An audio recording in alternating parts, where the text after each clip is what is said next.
going to be a fun talk, and Awesome. this is cool. This is one that I knew and know is going to create a fair bit of, people on both ends. But I think it's an important conversation that we need to have in this industry because when you look at 3D printing in the news media, it's pretty much firearms related, whether it's Cody Wilson doing something dumb again, Yeah. Cody Wilson getting busted by the feds again, or it is something, in other lines. But this is a conversation that I believe if we don't have it, we just perpetuate there are two different sides. There aren't. And we can all communicate well together and have a bunch of fun. But we are live, so welcome to the Making Awesome Podcast, Season 3, Episode 27. We are hanging out with the 3D print general here. Sean, give us the Backstreet Boys, the who you are, the where you from, the what you did, and as long as you love me. I love it. Well, I'm stoked to finally be on here, and I see you have been crushing the streaming game, so I am stoked to be here. Yeah, who I am, I run a YouTube channel called the 3D Print General. I mainly focus on trying to target mostly people new to 3D printing. I educate on tutorials of running your printer. I do reviews of different types of printers, and then I do some fun prints as well. Got into the hobby back in like 2015 when I worked for my friend's company. That was a 3D print farm. I was their operations manager for a few years. Oh. Decided to start making videos. They weren't interested in videos for their company, so I made them for myself and slowly grew it along with a few editions of my book. And yeah, kind of who I am, and as long as you love me, I definitely love you. So let me think. That should be a gist of it. Yeah, that does cover it. I always just like to see people's reactions when I say the Backstreet Boys. They're like, "What the actual hell are you talking about?" I'm like, "You don't know the Backstreet Boys? Oh, Come of on." course. I had them. That was my favorite cassette when I was like, I must have been like 9 years old. I had a tape player, and Backstreet Boys was my number one. As someone with a car that still has a tape deck, I Yeah. appreciate this. Man, this is one of I won't lie. When we put out the poll to a previous stream about this, I kind of figured it was going to be overwhelmingly no. Mm. And it was over 90% said yes. And because I am very publicly middle of the road Yeah. for firearms. It's specifically 3D printed firearms, but what a lot of people don't know is I have a shooting gallery in my backyard. I live in Pasco County, Florida. Literally where live PD used to be filmed. Okay. So like Florida man, very strong here. And it I don't technically have any fully printed firearms, but it is something that I've said, this is interesting. And the only time that we have ever been on the news is when everything first came down with Defense Distributed, Cody Wilson, and we were asked to make a Liberator and bring it in for a news talk. What they neglected to tell me is one, their target audience was not going to be kind to me. It was CBS. I Yeah. got people calling me saying they were going to do terrible things to me. My response to them was not appropriate. Some of them I just said, yes, please, daddy. And others I said, best of luck. But I made it in the brightest yellow that we had, the lowest infill that I possibly could, and I did not assemble it. So we made sure to, you know, stay within the Undetectable Firearms Act of 1986. I did so much research for that freaking news story, and I remember them getting real mad at me because I talked about the Newtonian physics behind the Liberator specifically. But the industry has come a lot farther than this, right? And Yeah. Yeah. I guess we are getting some people that say that we should emphasize safety first, right? So let's emphasize that, right? Fingers off the trigger. Know what's behind the target. The Make four sure, rules. yeah, know your rules. If you don't know the rules, go learn the rules. I Mm. don't. Those are the two that I'm most common with. It's finger off the bang switch Know what's Uh, behind the target, know what you're going after, and what's the fourth one? it's well, you only pull the trigger if you're intending to destroy. I'm bad at these too. If you're Yeah. intending to destroy the thing you're aiming at, and treat every firearm as if it is loaded. Right. Yes, everything is loaded at all times. That is correct. Yes. Yeah. And honestly, I am a stickler for these rules. I've gone shooting with a couple people that are more lax on it. And I'm like, and they're like, "Oh, the only rule for gun safety is having fun." I'm like, "No, I am a stickler on these things." I think because I grew up I didn't grow up in a gun house. I grew up in a, Southern California liberal household, and I never had it. I bought a gun when I was like 24, was like the first gun I owned, and it was a California compliant firearm. And I've never been comfortable enough. I can't even, conceal carry with a round in the chamber. I just don't feel comfortable doing that. So I am a very much a stickler for the safety, much more so than my average peer. But yes, always aim down range, keep your finger off the trigger. And yes, I'm adamant about these things. I think Tarzman put it. Don't point your firearm at anything you don't want to destroy. Keep the firearm pointed in a safe direction. Treat all guns as if they are loaded, and keep your finger off the trigger Yep. until you're ready to shoot. Yeah, and always be sure of your target. What's mine? I guess there are 5. Oh, there you go. Yeah, maybe I But messed that up. and that's good. Right, starting this off with just basic. Look, these things do maim and kill people. This is a problem, and some people will have feelings regarding it, and that is okay. We are not here to talk about everybody should go do this or nobody should go do this. We're here to have a very honest chat, and go from there, right? And I see Worst Peter. Peter, I know you like to troll. He is one of our Patreon members. He is the resident troll. This is not the one to do that. Please don't say those things. Thank you, Duff. We have a lot of mods hanging out today just to make sure we keep the chat very well done. And of course, if you aren't watching this live, we do these pretty much every single weekend live on YouTube. And if you are listening to audio only, you might miss out on some cool stuff, but you are also a week behind. Audio only lags 1 week behind. And of course, I got to remind people, like, subscribe, all the things you're supposed to do. Links in that description.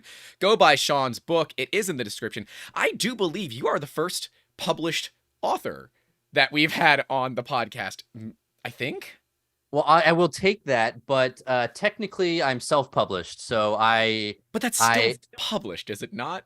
Yeah, I mean, really, you can be published tonight. Just upload a PDF to Amazon KDP, and you will be a published author. So it's they make it really simple on Amazon. My first edition, it was called Create Space before Amazon bought them out. But yeah, it's you just literally upload a PDF, and you are now a published author.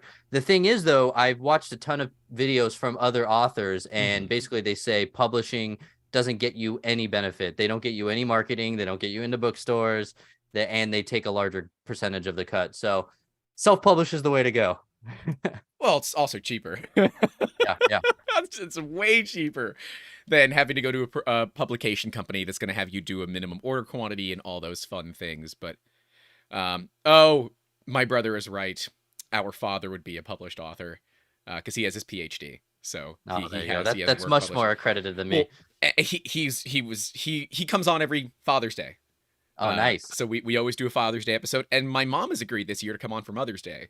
So I might have to go to her house because she is currently trying to weasel out of it, but I have talked about it enough times that I'm going to make her do this stream. She's committed now. Oh, yeah, she is really, really committed. And, it's funny because my mom's background, she was a master marksman. But oh, really? Yeah. Oh, yeah. And but she'd raised my brother and I no guns, no cap guns, nothing, none of that. Yeah. And it's interesting to see that when she had kids, her entire thought process behind it all changed. Don't know why, but it's one of those. I'm like, I really I want to go to the range with her and see if she still got it. Right? Oh, like, sure how cool would that be if mom still has it? 30, I guess technically 34 years, right? She realized she was pregnant before we were born, and I have an identical twin. I'm not sure if you know this. Tarzman in the chat is actually my identical twin brother. So I don't know. It's like technically she had a built-in steady rest as far as I'm concerned, but Yeah. I don't think she saw it that way. Yeah, it's funny you're talking about your parents getting your parents involved. I actually wrote a book that didn't sell at all called Bitcoin and Blockchain for Baby Boomers. Oh And I gosh. had my and it was edited, it said right on the title, edited by my mom and dad. And so I had them read it and tell me what they didn't understand, and then I'd rewrite it until they understood Bitcoin and blockchain. But yeah, I always try to get my parents involved in anything I can. Well, and it makes sense, right? Not only should they be supportive of you, but for them to also understand where you're coming from in whatever part of your life that might be is beneficial, right? Yeah. And like the amount of things that my father is now texting me about 3D printing or what he is seeing about 3D printing or commenting on the videos, it's great because he's now picking up all these terms and understandings. And he's like, I think you can print this, but I think it would be best in this material. I'm like, yes, actually, that is correct. This is not what I'm used to. That's I'm used awesome. to can you print this? I'm like, yes, but should I be printing it? That's really the question, right? And probably a question that bears asking here. It is possible to 3D print a firearm. Do you believe people should be doing it? Personally, I do. I think that you should be, number one, educated about firearms, and number two, know, or three things. Number two, know your printer in and out. Like, your first print should not be a firearm without a doubt. You should make sure that you know what a good print looks like. And three, obviously you got to know your local laws and everything like that, because I will never be caught saying that you should break the law. But should you? It's it depends. If you live in so obviously living here in Texas or you in Florida, it's Yeah. kind of more of just a fun way to express yourself and a hobby. It's not really, I only have like 3 or 4 non 3D printed firearms, but those are the ones that are kept for self-defense. I none of my 3D printed firearms are kept loaded. They really are just a way for me to express myself and have fun with it. Should you? Yeah, it's hard for me to say, because there are times where it could be actually important, such as what's going on in Myanmar. I don't know if you have ever kept up with that. Oh, so I right do my now, best to just like not listen to the news. yeah, yeah. Well, yeah. So obviously, again, I can't recommend anybody outside of this country in a legal state to make their own. But Yeah, in check your in local laws and listings, yes, please, people, because the last thing you need, especially in the States, is a visit from 3-letter organizations. We yes, avoid them. Even like firearm regardless, I avoid 3-letter organizations as much as humanly possible. Hi, yeah. 3-letter organizations that are probably watching this, please leave us alone. Yeah, I'm always concerned that they're watching everything I do. But in Myanmar, there was a military junta, or junta, I don't know how to pronounce it, that took over the government, and they have been, let's say nicely, they've been harassing all of the tribes and Mm. committing some really horrific crimes. And the rebels there in Myanmar are 3D printing FGC-9 firearms to fight off this military dictatorship. And that's honestly why this movement was kind of created, at least bolstered, was for that exact type of situation. In America, there's like 500 million firearms. We don't necessarily need them to fight off a government like a place like Myanmar does. So there are times like I don't know, there's man. You ask some people here in Florida, and they viciously tell you that they are currently working on fighting off the government. I'm yeah, like, I I don't I don't understand. I yeah. don't understand. It's not as bad as people think it is. I get that it's not great, right? People love it, people hate it. I don't care. But I promise you it could be worse. Go look at the travel guides on the US on the US government's website, all about their travel guides. And look at the travel guide for going to places like Nigeria, where they tell you to designate a hostage negotiator before you leave. Yeah. And tell me that it is as bad as you think it is here. No one tells you to, designate a hostage negotiator to go on a vacation to the United States. To Yeah. be clear. Yeah, no, I do agree with that completely. Yes, and also, like I said, a lot of people in this community here will say, "Oh, even buying a firearm with a serial number is the wrong is you shouldn't do that. You should print every one of your guns." But at the end of the day, I mean, here in America, we have the access, especially in a state like Texas. I can walk into a store and buy an AR-15 and walk out with it, Mhm. and so we are not in as dire need as, yes, like you were saying, in these other countries. And again, local laws, right? Yeah. Be very clear. I have a feeling it's probably not legal for them to do that, but fine, whatever. They're gonna do their thing. But like you said, it is, and I guess we do kind of have to segment our talk pretty much for the United States because my knowledge of firearm laws overseas are pretty much none. And when we did that news story, I went to my local gun store and said, I want to just have a legitimate conversation about this because I need to understand it better if I'm going to be the person that people look at to be the local expert. Because the last thing I want to do, one, is put my foot in my mouth, but two, provide inaccurate statements. And the guy said, I have been waiting for you to come in. I'm like, what? He's like, yeah, I just looked up local 3D printing businesses because I firmly believe that somebody was going to come in here and ask about this. And he pulled out a polymer upper for an AR that had shattered. He said, this is why I don't recommend people 3D print firearms, because this was an actual off-the-shelf polymer injection molded, and it exploded. So, like, do you really want to trust? And for those that don't know, the Liberator fires a 380 auto, which is 24,500 PSI. Do you really want to trust your life to 3D printed plastic at 24,500 PSI? Yeah, so I mean that does open up we have had a lot of development in this regard. Oh So yeah, so yeah, much. yeah, So much to be clear. yeah. And so when you say an upper in general, the vast majority. So I'm going to preface this here. There's three types of or three categories of 3D printed firearms. There's the one where you just print the lower, which is the serialized portion on the majority of firearms. So you just print the Glock lower. It's a very basic part, and then you buy all the components to make it a complete gun. You buy the upper, the barrel, all of the trigger components, and those you really don't have to worry about them breaking or shattering on you. I mean, maybe if you rapid fire 200 rounds, it will crack on you, but it's not going to explode. It's not going to give you any of these issues. Right. But obviously, you still have to buy, $400+ worth of components to make it. You're really not saving much money at all. And I just think you spend more money, honestly. it's possible, especially certain parts kits. Well, but are you really just gonna buy the cheapest parts kits for a Glock builder? Or are you gonna buy a nicer barrel? Maybe it's threaded. You're not gonna buy cheap sights. You're gonna go instantly to the nice site. It is so easy, as we have a problem in this industry, to feature creep builds like that, right? Yeah, and those type of firearms are, I mean, I would say very reliable. I've shot a bunch of them where I just print the lower and I buy all the other components. I have a couple AR-15s.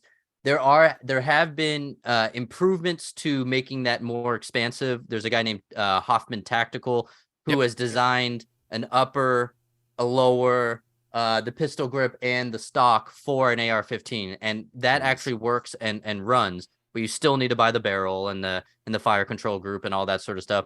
So that's one category of guns. 3D printed guns. The next one is one that kind of excites me a lot, and those are what's pretty much you can make it entirely at home. So that's what's the FGC9 is that I've built. You literally print all the components that can be printed. Some of the components are springs and screws and stuff like that. Those are you buy, and then the barrel you make at home in your bathtub with just a smooth tube and a 3D printed component that goes in the tube, and you do what's called ECM rifling, electrochemical machining, and it erodes the rifling inside the barrel by sending salt water through the 3D printed part inside your barrel. So okay, that is just like from a chemical standpoint, that's pretty damn cool. Yeah, like ignore people's beliefs on whether they believe you should be able to do this. That is just cool from a science standpoint alone. Yeah. A guy named Jeff Rodriguez is the guy who figured it out, and people have adapted it to other firearms. But it's literally you buy a smooth steel. I've never done it myself, but a smooth steel tube, and then you literally, like I said, 3D print the rifling, Hmm. and it just erodes it. And that's like those are the firearms that people in Myanmar are making and other places because you don't require any gun components. You can build it anywhere. Well, local laws obviously, but you can build it anywhere in the world. You don't need uh any firearm components. You don't need to buy any barrels or anything like that. Right. And then the third type of 3D printed gun is the less reliable type, and those are the fully 3D printed guns, or fully, you still need screws and springs, but the Liberator would qualify as 100% 3D printed gun. It just needs a And nail, I think. yeah, just a Yeah. nail. And the vast majority of those are very unreliable.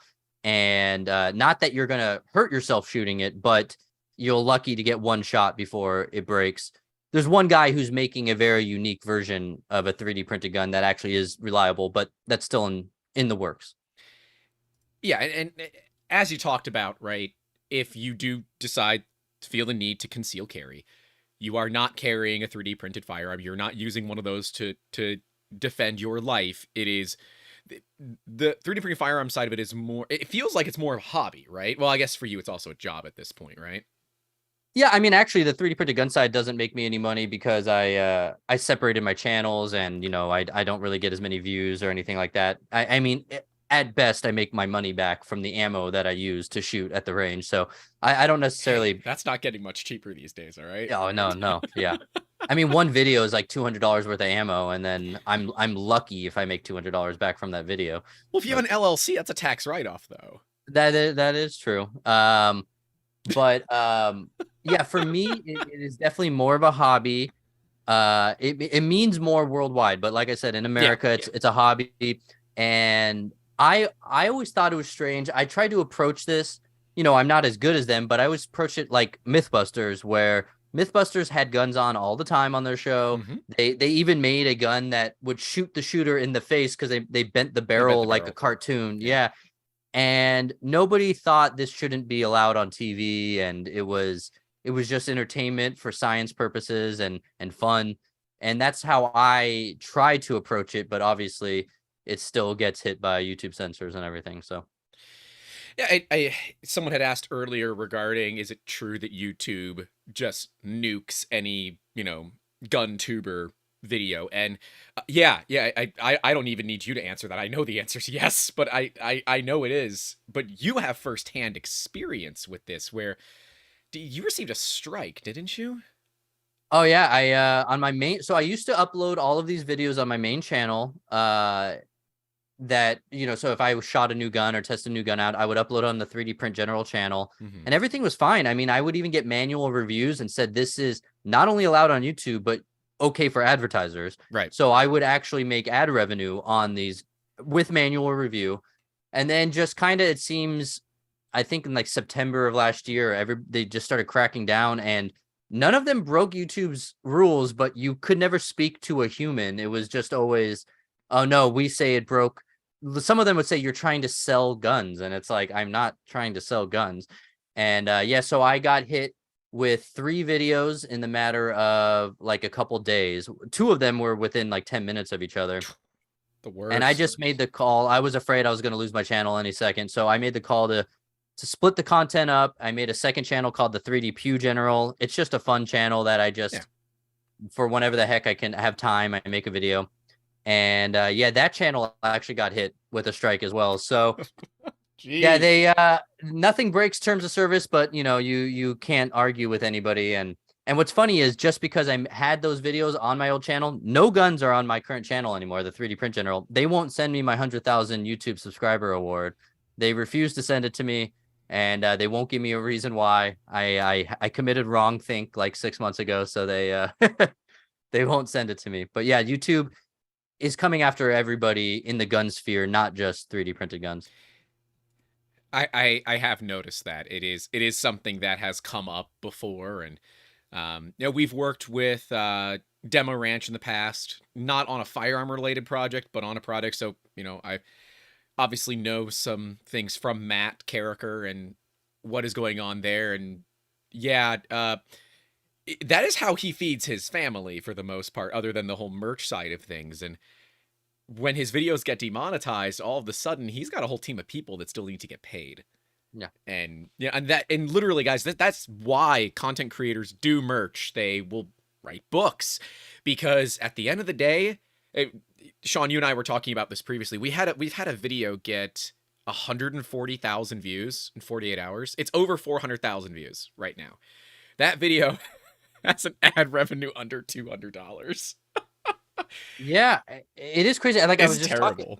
Yeah, I think that something's going on. Obviously, January is always worse. January, February are worse because there's less advertisers. But I've noticed a steep decline in my CPM as well, where a video with the same amount of views has 10 times less ad revenue. So I'm not sure if it's a YouTube-wide thing or who knows if I'm being targeted at all. But Before we get a little deep into the printers, we had a great question from SoundSpark asking, how do websites that share the plans avoid three-letter organizations, especially since the ITAR issue?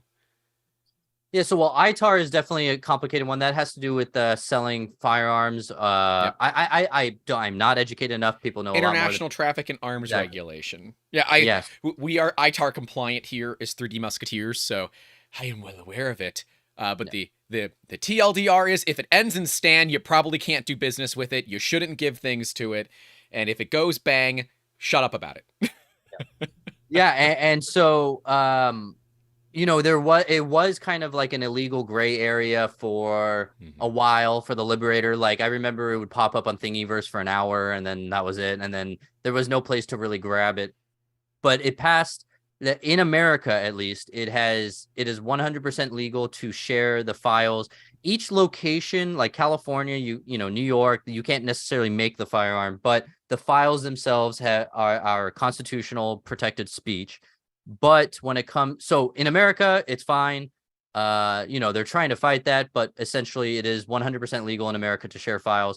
Now, when it comes to being accessible overseas, that is a very unique one. So like Cody Wilson's company, Defense Distributed, in order to access any of the files from his website, you need to sign up and be a paying member and prove that you live in America. Otherwise, you are not allowed to access those files.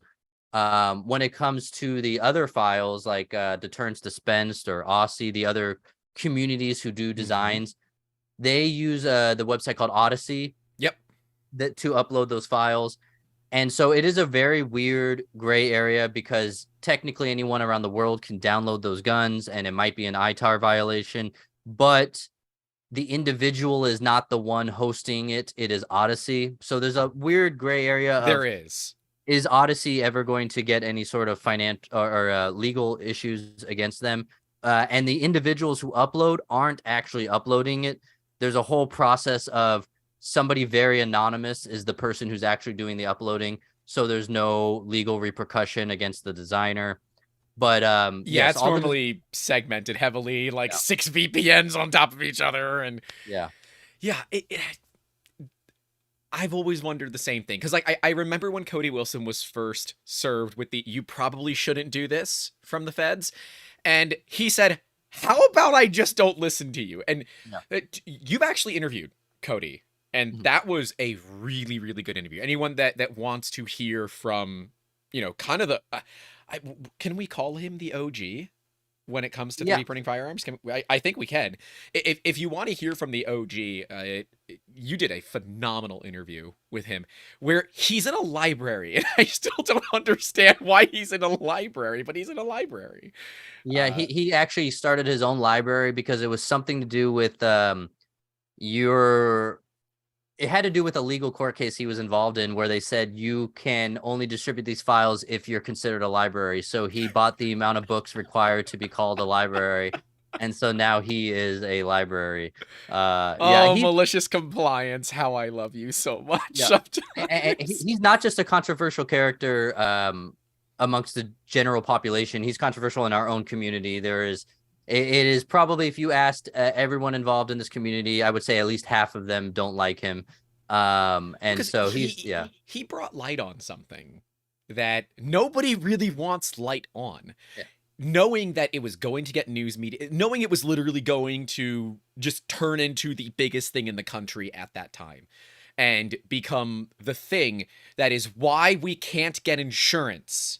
Because every freaking insurance company thinks we're going to 3D print firearms without understanding that that would be a federal crime because we Yeah, don't possess licensure for that kind of thing. And thanks, yeah, Cody.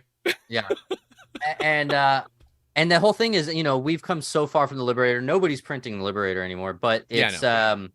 but every news article still has his picture, and a news article could come out today and it'll show Cody Wilson holding the Liberator. So, and at the end of the day, some of the most prominent developers in our community joined the community because of Cody Wilson. So there is, some, legacy there in that regard, but Right. yeah. Yeah. Yeah, it has to start somewhere. Yeah. Right? It always has to start somewhere. And I see you have my arch nemesis behind you. Me and Bamboo, boy, I don't have a great relationship with that particular printer at this point. My second one is now giving me grief. But what printers have you been using? What do you find to be ones that you've been enjoying? Because boy, we have seen some crazy changes in this industry when it comes to printers, right? Yeah, and really it's only been the last year. I feel like from like 2016-ish all the way up until 2022, it was pretty stagnant. I mean, there would just be upgrades to Ender style printers, and there wasn't any like other than, I mean, it was Prusa, and if you wanted to drop $700, it was Prusa or nothing. And I feel like it really has changed a decent amount. So I understand. I never deny people are having problems with their Bamboo. I see people tweet about it, and I'm like, that really sucks. It does I suck. can only speak to my own personal experience, and I haven't had it. So my firearms, my everything, they go to this Bamboo Lab, X1 normally, X1 carbon. And because I like it, because I can print them in multiple colors. So I change like the stipples on the firearm to a different color than the rest of the firearm. And yeah, it's hard for me to talk crap on something that hasn't given me issues, other than I've seen other people with issues. And totally fine, Yeah. right? It is completely acceptable. I had a lemon. My first one was an absolute lemon. Like, it couldn't print lemons. It was such a lemon. We went through half a dozen hot ends, 4 or 5 extruders before I'm finally like, I'm just done. Right. Yeah. I tried to do I'm just gonna wait for Bamboo to offer me a replacement. I finally said, you know what, screw it. I'm done. I'm gonna request one. Cause I am realizing that the more voice that I provide to something, the more that manufacturer is going to listen. And I didn't want to get some sort of special treatment with Yep. this. But now they're asking me very politely to keep this current machine and try to fix it. And I said, I don't want to do that because Yeah. a machine should not fail to unload basically every single time that you click unload when it is brand new out of the box. That is a problem. And Yeah. while I am well aware of what the solution is, it's not my responsibility to do it. Yeah. That is my particular problem with the thing. I love Bamboo as a company because I believe they did the one thing this industry needed: give an actual competitor to Prusa. Yep. Would you agree this is like the Intel versus AMD? This is always how I've talked about it: is the Intel versus AMD. Prusa has been Intel in the 4, 5, and 6000 series. All of a sudden, Ryzen hits, and Intel has a reason to do something cool. They have a reason to make major iterations. And what has happened? We as a community, we as a class of people that utilize PCs have won, right? Yeah. Whether No, Bamboo and succeeds or fails, we win as a community. I agree completely. And Prusa is now trying to capitalize on the areas that people don't like about Bamboo. So you could tell they're doing extensive beta testing on their new XL, and they want to make sure that no one has any issues similar to what people in Bamboo are having. And I think it's like they're getting each other to improve their own products. So yes, I am all for it. I think it's great. Some people think I hate Prusa or something. I don't hate Prusa. They make great They think I machines, hate and Bamboo. yeah. Wait. Can we just shit on both the opposite companies? So can I shit on Prusa and you shit on Bamboo for a little bit? That'd Let's be do funny. it. Yeah. Yeah. Well, hey, Bamboo.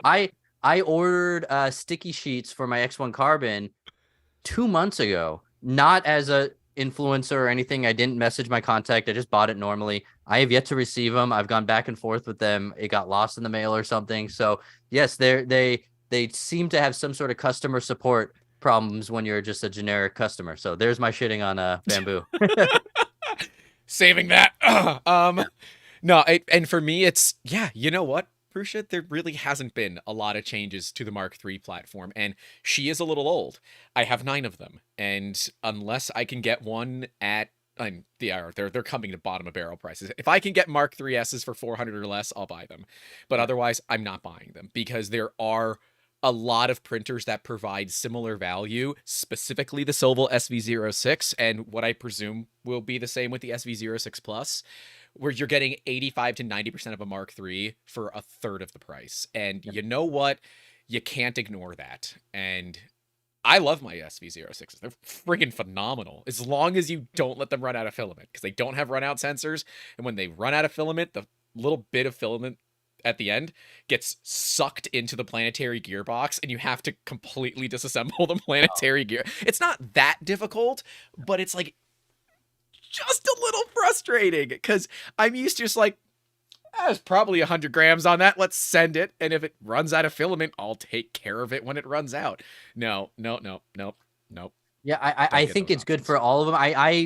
I sincerely believe Prusa is going to come out with new and better products. The XL looks phenomenal. I obviously haven't been able to try one, but and then also just even companies like Creality, who is known for just copying and make stuff cheaper. Yeah. They I'm excited to see what their X1 Carbon knockoff is going to be. You know, if they come out with a, $400 version of the X1 Carbon that, you get 75% of what the X1 Carbon offers, that's going to be, I don't know, it's good for the market overall to see these sorts of things.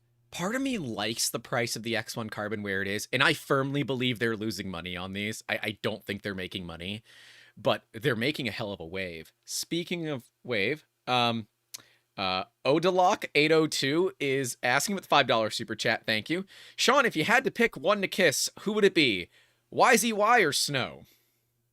So anybody not knowing, these are two people in the No, gun people community who who no idea. I had both of them on so I'm trying to do a 3D printed gun podcast just to have developers on. Those are two developers. I guess if I have to choose, I'll say Snow because he's not a communist. I'm just kidding. Oh, If you jeez. know those people, then that's funny. Otherwise, I just sound like an idiot. I don't know who they are. I'm Yeah. sorry. I I am finding that oh, there it is. Daniel D says if he doesn't choose Snow, I'll unsubscribe. From who? Daniel D, is it me or is it from Sean? If you unsubscribe from me, you won't be able to comment anymore because the comments are subscriber only. Because we have problems if they're not. Yeah.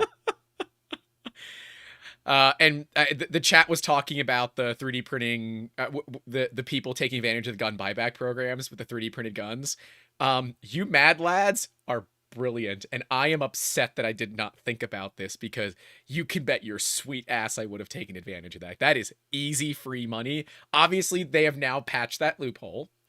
But the gentleman that brought like 80 lowers to a gun buyback, you, sir, earn a gold star for being maliciously compliant, and I love everything about that. Whether I support you doing that or not is completely different because now you're on the police's radar for the kind of person that does this kind of thing. But totally Chad move, and I love every bit of it. Yeah, the big one that got a bunch of news coverage was actually, I believe, one in Houston, and that's one. Houston's only like 4 hours from me, and I was thinking of going. I was just like, this would make for a good video. This would make for a really good video if I did this. Even if they don't take any of it, it will still be interesting to go, oh, I thought you told me these were firearms, but you're not buying them back. So but That would have been no, funny. and it ends up that guy made, it was a ridiculous amount of money. It's It like was 4 or 6 grand. It was like, that's yeah, it enough was to buy more thousands. printers. Yeah, and he traded in a gun that's called what's it called? It's by Black Lotus. The oh, it's a single shot gun. I don't know why my brain is farting right now, but they're very cheap and easy to make. They only cost, $5 to make, and he brought in just dozens and dozens of them and got something like $200 per Yep. one that he made. And yeah, he is solely responsible for changing all of the gun buyback program rules. Now you cannot no longer bring 3D printed guns into a buyback. I mean, isn't that everybody's life goal to have a rule made after them, right? Like Yeah, yeah, yeah. that's a goal of mine is to have a rule. Like there's a rule at E3D now because on one of the unboxings that we did, they use the cornstarch based packing peanuts, which are technically edible. So I ate it, and I think I said something like it tastes like British or something like that. They got like 4 phone calls of people talking about that. I think they were joking, but I got a DM from one of their engineers like, "You have created a rule in here that we have to now put things on there that the packing peanuts are not edible." I said, "Well, I mean, technically they are. They Yeah, just don't taste very good." I always wonder whenever I get a warning on something where it's like somebody did this and that's why they had to put a warning on it. And you're that guy, you know, you're the reason that like you buy a ladder and you have to read 3 essays to get the warnings on all the ladder when it should just be like, You read the 4 warnings things on a ladder? Well, it's a joke where it's like if you buy a ladder, there's stickers all over the ladder of Yeah. how many warnings, but it's all stupid stuff, so you don't read any of it and you miss the important stuff. And it's all because of people like you eating packaging peanuts when they're not supposed to. You know what? Fine. I am fine with that. It was literally just a joke in a video that all of a sudden just became a joke now at E3D. And if that is how they remember me, I'll take it. I'll take it. At least they know who you are, right? Oh, they know. They know. I mean, between we were the last people to ever interview Sanjay before he passed. And my interview was over 3 hours long. Wow. Yeah. It was not it was booked for like 45 minutes and we just went. That is probably the main reason that they remember us is because Sanjay's mom said that was one of the most pure interviews that I've ever seen my son give. And I'm like, that's something I don't think I'm ever going to forget because Oh yeah, no doubt. And I forget a lot of stuff. Okay. But yeah, what's crazy is I was fortunate enough to interview him as well. And he, at the time, I think he was my only interview on my channel. So it was probably about a year before he passed, I believe.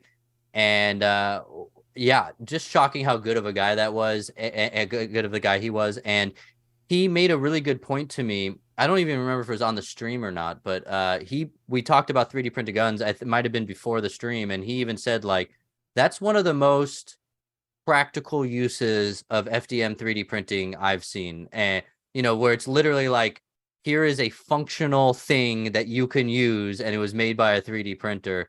And yeah, no, that has stuck with me because it's hard for me to find another. Obviously, 3D printing is used in practical cases all the time, but it's just it's not more straightforward than that. I would love to know if Gorilla Glue says don't put in your hair. Now I'm gonna have to go check. Well, make a video of it, and you'll be the reason they add it. No. There was the lady that used it as hair gel, and it became a thing. Okay, goodbye, Kat. She has important marketing things to do apparently. But that's I've always loved the innovation, right? I think regardless of how you feel about the firearm industry, because like again, people are gonna feel some type of way, positive, negative, or indifferent. The innovation that has come out of it that has really spearheaded different things that we see in the industry. It's like the porn industry being the one that spearheads future development in cameras, right? I feel like the firearms industry in 3D printing is really what is pushing the limits of the tech and looking at how can we do better with the tech. And that ends up, for lack of a better term, trickling down into the rest of the industry. Would you agree with that?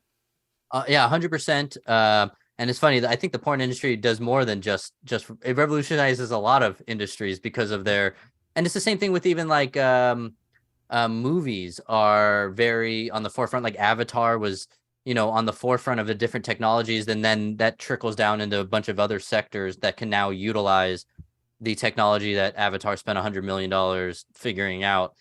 And yeah, I do believe that, especially when it comes to how far these materials are able to go. So the vast majority of these guns that you see 3D printed are in PLA Pro or PLA Plus.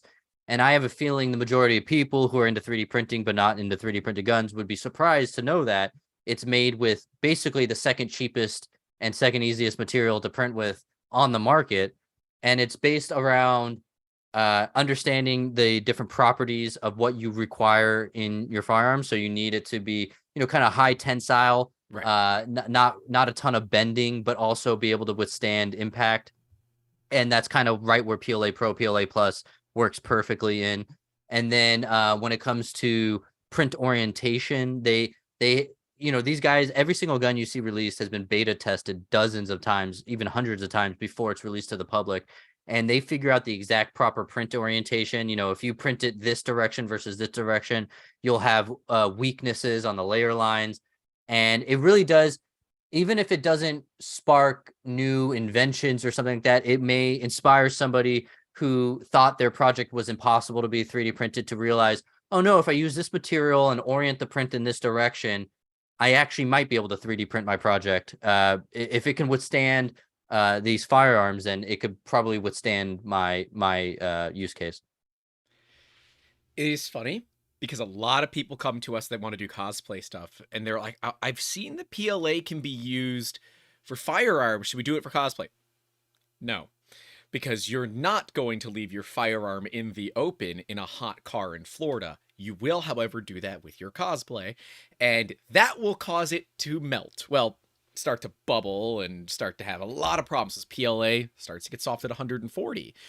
And I've always wondered, will it work? Because, yeah, I guess if you go hard in the paint and just really mag dump over and over and over, could you get a lower hot enough to start to melt the PLA?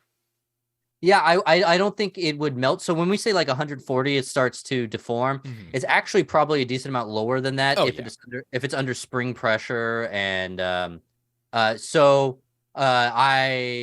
don't think the video is on YouTube anymore. If you go to Odyssey now, I have a video called my FGC9 melted, and I was in August in Texas, and it was like 110 degrees out, and the sun was just beating down. So like our factory made firearms that we brought to the gun range, we had to wear gloves to even handle because the metal was so hot to touch. That's how hot it was at the range. And my FGC9, every single area that was under spring tension deformed. So like the mag release, it has a spring so that you could push it in to release the magazine. Mhm. That was just completely bent upward. It was a banana shape because of the spring pressure and 110 degrees. So that's why it actually deforms at a lower temperature, especially when under spring tension. Yeah, it gets So glass at 65°C, yeah, right? It will start to deform lower than that. Yeah, and I guess we have to shout out shout out to Polymaker for making us filament, James Huffman is saying. Because you have your own color yeah. with Polymaker, which is, I mean, that's pretty cool. Like, that's a cool thing. Like, how many people have their own color of filament? I know of 5 at this point. It was so awesome when they told me about it. They were like, figuring out how much commission you get for it, and I was literally just gonna say, if you don't give me anything, I'll still do it. Just give me the filament for free. Just get not even for free, just having my face or my logo on the filament, that was enough. I didn't care if you paid me or not. And yeah, that is one of the coolest things. Actually, I don't have one easily accessible, otherwise I would grab one for you. But yeah, I decided to go with a flat dark earth, which is a common gun color, just because I'm thinking, hey, everybody's printing their guns in black or in pink, and like, here's an actual FDE color that might match your other gun components. Yeah, that was one of the coolest things. I've worked with Polymaker since my it was either 2019 or 2020 edition of my book. They helped me to write a chapter about material science because Nicholas over there is just so educated when it comes to not just knowing the material science, but how it affects 3D printing. They try very hard to make their materials work with 3D printing. So their nylons, they claim, are warp free or very warp resistant. And they did that because they understand the chemical processes of extruding filament and how it turns semi-crystalline nylons and stretches them out. And they try to prevent warping aspects. Anyway, they're very knowledgeable, and I love working with them. I'm just lucky enough to have gotten in contact with them back in the 2019 or so, because we've stayed very friendly ever since. Yeah, Polymaker is certainly kind of pushing. Like I'd initially written them off, and I think they know that I initially written them off and said, it's why would I buy filament from them when I can buy it in the States for the same price? And I still feel that way about generic PLA, because I can go to Printed Solid. It is as good, if not better, and I get really cool colors from Printed Solid. But seeing some of the really awesome, copolymers that they're producing, their nylon 6.6, their nylon 12s, buddy. I've got a friend who's got a connection with them. I'm like, dude, I want samples. Like, I want samples of this, and I want it now, because nylon specifically sucks to print. There is nothing fun about it. And if they found a way to make nylon warp free, I want in. I want in.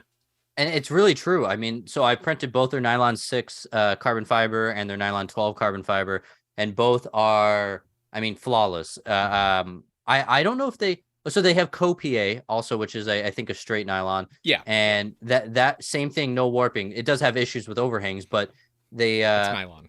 Exactly. They really have I don't know. They try to focus. They don't just turn a nylon into a strand that can be 3D printed. They try to actually figure out how can this be 3D printed better. Right. So yeah, I do like work. And then, but like you said, generic PLA that you just want to use for or not even but just prototyping. Just find the cheapest you could find. I say the same thing, because they pretty much are all the same. You can't really go wrong with a generic, $15 spool of PLA. How long have you been in the industry? I got hired for it was my best friend and my stepbrother became business partners, because they became friends because they knew me, and they started a company called SD3D, San Diego 3D Printing, in 2014-ish, and I joined at the very beginning of 2015 or the end of 2014 as their operations manager. And so that's my intro into 3D printing. I didn't know anything at all whatsoever, no engineering background, just a marketing background. And I came in, and basically because they needed cheap labor and I didn't have a job. And that's how it always starts every time. So we had a bunch of MakerBot Rep 2s, Lulzbot Taz 3s, and that was kind of my introduction into everything. God, Lulzbot. I have a Taz 6 that sits up there. It does not get used because it is so damn loud. The microphone picks it up. Yeah. And my microphone blocks out a lot of ambient. It blocks out the bamboo when it's in here running, but the bamboo is still on the set from the Wednesday stream because I just so done. I was about to say, if I continue talking crap on bamboo, this printer's not running for a reason, because you would not be able to hear my voice at all. So yeah, they are loud printers. They are. I do still think so. I think on a volume level, the bamboo is louder. But I hate the noise the Taz 6 makes more, because it's a whining noise. It sounds like somebody's kicking a dog.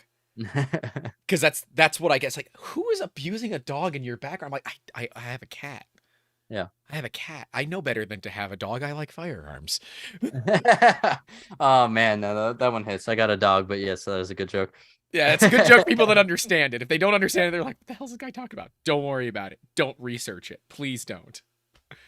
But, yeah, the printers are really changing the game for what's possible, and the bamboo has done it. You've got, I see at least I can see the 1x1 carbon. What else do we have back there? So, well, actually, on my workbench is the X1 carbon and then 4 AMS units. I actually reached out to Bamboo Lab. I guess I reached out to them at the exact same time other people were working with them on this. I had no idea. I literally just reached out to them and I said, hey, it might make for a really cool video to try doing 16 colors prints. And they said, sure. And so I have 4 AMS units, 16 different colors. I have not done a 16 color print other than, hold on. I did this color wheel. That's the only 16 color print. Okay, that's kind of cool though. Yeah, it actually is really cool. The problem is just how long it takes and how much material is wasted. But I don't think it's practical at all. There's no models that even have 16 colors. So I have to, spend time in their slicer coloring it. But I think it'll make for a fun video to try to actually do 16 color prints. But for instance, I just did a 5 color Spider-Man. I don't know if you can see it in there, Oh kind yeah. of. And that was 5 colors. This print was 1 day and 4 hours. And it is, maybe 3 or 4 inches tall. So it's really not practical at all, but it is fun to do. It's just but then we go back to the issue of I can't record any videos during the 3 days of printing a 16 color print because it's just so loud. But yeah, it is fun. Yeah, I never got my first one to run multicolor. I have an AMS, never it couldn't do single color well, so it never ran multicolor. But I'm working on it, or we'll get there eventually. It is not on my docket for today. But I have enjoyed what they're doing. Although I will say I'm getting a Prusa XL. You getting a Prusa XL? No, it is so hard. So I'm saving right now for a wedding. I'm getting married in October, Oh. and I can't justify, the thousands of dollars to my fiance. Be like, hey, can I buy my 45th printer while we're saving for a wedding? I mean, it's a So business expense. You can write off profit with it. Just yeah, but then I have to think, am I gonna make $3,000 back in YouTube ad revenue? Or I honestly should. It's just I just bought a new computer after using my laptop for 6.5 years. I just bought a new computer. I need a new camera. I'm using honestly a subpar camera for video. what are you using? What is this camera? It's a Canon Rebel T7i. And I bought it before I knew anything about cameras. And it's a good camera for taking pictures, but video, it is very lackluster. And I realized I kind of need a mirrorless camera to make good video. I am using a camcorder, a Canon Oh, Vixia. really? It's a Canon Vixia. But the fun thing about the camcorder is Oh, there you go. true actual optical zoom. Right. And then you can get right into my face as well. Yeah, that's why do you think I moved out of the way? Yeah, I mean, we use Vixias I use for my top down, which is great because you can zoom in on something when you're streaming. And they're so cheap. You can get them. I don't pay more than $100 for them. Mhm. And they clean it 1080p, clean HDMI out. And then Osmo Pockets would have always been my main driver cams because, again, dirt cheap. You could literally stick them in your pockets, and because they have GoPro accessible mounting solutions, you can mount them to whatever you want, and they're 3-axis gimbal stabilized. Yeah. Well, it's funny. I was just saying how I just dropped a bunch of money on a computer and now I'm going to save for a camera. So it's just hard to justify the buying another printer. But what's funny is I reached out to every single computer company I could find, NZXT, Razer, Origin, and I said, hey, I'll make 5 free ad spots if you just give me your baseline computer. And I couldn't get away with it. I'm going to try the same thing with my camera. I need a new mattress and a couch. So I was thinking of reaching out to them, different couch makers, be like, hey, you want me to do some free ad spots for you for a trade? But unfortunately it hasn't worked out. So yeah, I maybe I need to reach out to Sony for a camera and see if they'll send me one. All of a sudden, there's like what's their new one? The AC3. I'm not Their even their sure. newest mirrorless is amazing. That's what shows up. It's like a $4,500 body. Oh my God. Yeah, I'd be making ads for them for the rest of the year. done. Would do. Yeah. Love my Sony A7 II, which I only use as a B-roll cam, which is hilarious because I only have a 55mm lens on it, so it can't be used as a main cam. Yeah. Oh, okay. We've got some solutions here. Okay. Yeah. Odalock 802 says, Sean, you just need to go buy the Sony that Ivan, Pew, and everyone else told you to get. You can justify it by saying it's for recording stuff at the wedding.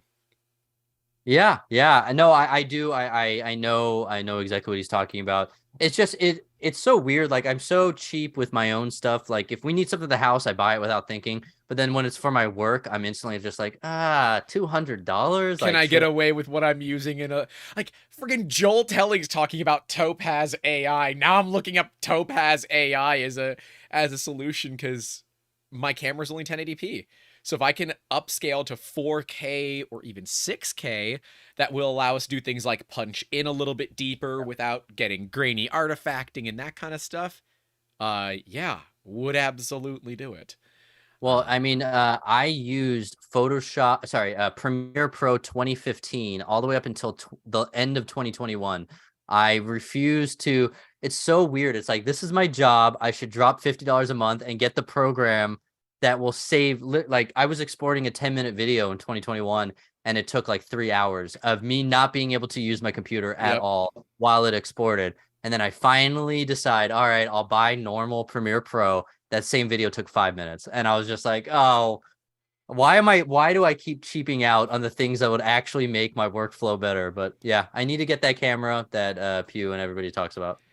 We are looking at switching over to DaVinci Resolve because it's a one-time pay, but fun problems about living in the boonies. I have crappy internet. So above me is our editing PC that our editor remotes into via Parsec to edit, because our average filming video is 180 to 200 gigs. And with 20 megabit per second upload speeds, it takes like 6 days to upload the content. So I can dump it all onto SSDs. He can edit it, toss it onto spinning rust for it to sit and do its job. It has been amazing. It has been absolutely amazing to have a dedicated editing PC. And it was not expensive. It's a 10400 and a 1080 Ti. And it is the exact same motherboard, power supply, graphics card, and technically generation of CPU that I have in my personal computer. So in the event that anything in my personal PC dies that I use for all of this, I just stand up, rip the parts out of that computer, and put it into mine to keep it running. Yeah, I couldn't believe, like, looking back, up until a month ago when I built this, or Chairman Juan helped me build this PC, if anybody knows who he is. But anyway, I was using a over 6-year-old laptop, a Dell XPS 15 I got in 2017 in January, and I didn't. It's the same thing with upgrading from Premiere Pro to regular Premiere. I didn't realize how slow my computer was until I actually had a. And this one, this is only running a 980. It's a very, but infinitely better than the 2017 laptop. It's shocking how much better it is. Yep.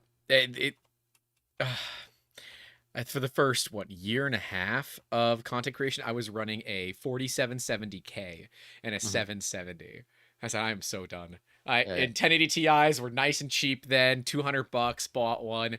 Ended up getting a 10400, which is now in our editing PC. But yeah, you can buy 1080 Ti for $200 on Reddit right now. Yeah, Easy I mean, peasy. honestly, my plan was, so I bought a bunch of the components, and then he gave me the graphics card, the 980, because he had it Nice. in leftover. And I basically said, I'll upgrade the graphics card in 6 months. But then I haven't had any issues with this. So basically, the moment I have an issue, I'll upgrade and, drop $200 or $300 on either a 10 or what is the series after that? 20 or 30? I don't remember. 10, 20, 30, and now we're on the 40 series. Yeah. But it's working great so far, so no complaints on my end. So Hey, something is better than nothing, right? yeah. And I just want to make sure before we get too far, we were talking about guns, and I remember you mentioning the legality that we want to mention of what's legal to print and what's not legal to print. And I thought maybe I should cover that a little bit. Let's do it. Yeah. So anybody out there is watching, first of all, the number one thing you should know is it legal for me to own the thing I want to print? And if the answer is no, then you definitely can't print it. So for instance, if you're a felon, is it legal for you to own a firearm? No. So you cannot print it legally. And then when the same thing when it comes to what are called Glock switches that convert your firearm to be fully automatic. If you can't own that, then you can't print it legally. So we had somebody call us to make them one. I said, I am not that stupid. Yeah. I am very stupid, but I am not that stupid. I am smarter than that. Don't you be playing that. It is really crazy though, because like the part to convert your AR-15 to be fully automatic is this big. It's probably 5 cents of plastic. It is one of the easiest prints in the world, but you cannot print it. And it is a federal crime. If you get caught doing it, it is a federal crime. You will spend, 10 years in a federal prison? It's something absurd that I don't even want to think about. And as Duff says, this is for American laws. Duff lives in Canada, the land of, I don't know, snow. Yeah. And honestly, it kind of, even though I'm talking America, it kind of is true across the world. If you can't own it, you can't legally print it. And Right. so if in Canada, they have very strict gun laws. You can't own a bunch of different types of guns, so you definitely can't print them. But then in the States, it's very similar. It's locality Yep. very based. So if you live in Washington, D.C., you live in New York City, you live in Chicago, if you can't buy a gun in your city, you can't print one either legally. Hmm. But if you live in like Texas, anything I can legally possess, I can legally print. So I can legally print my own AR-15, my own Glock. I cannot make it fully automatic. I cannot 3D print a suppressor unless I get it registered with the government. So it is very much, if you can own it, and broad strokes, if you can own it, you can create it yourself. There are other avenues where it's like in California, you can make your own gun, but you need to register it before you even finish printing it. Yep. So it's like, what's the point even? But and then there was other legality things. Oh, you cannot 3D print a firearm or make a firearm with the intention to distribute it. So that's either your intention was to give it away or to sell it.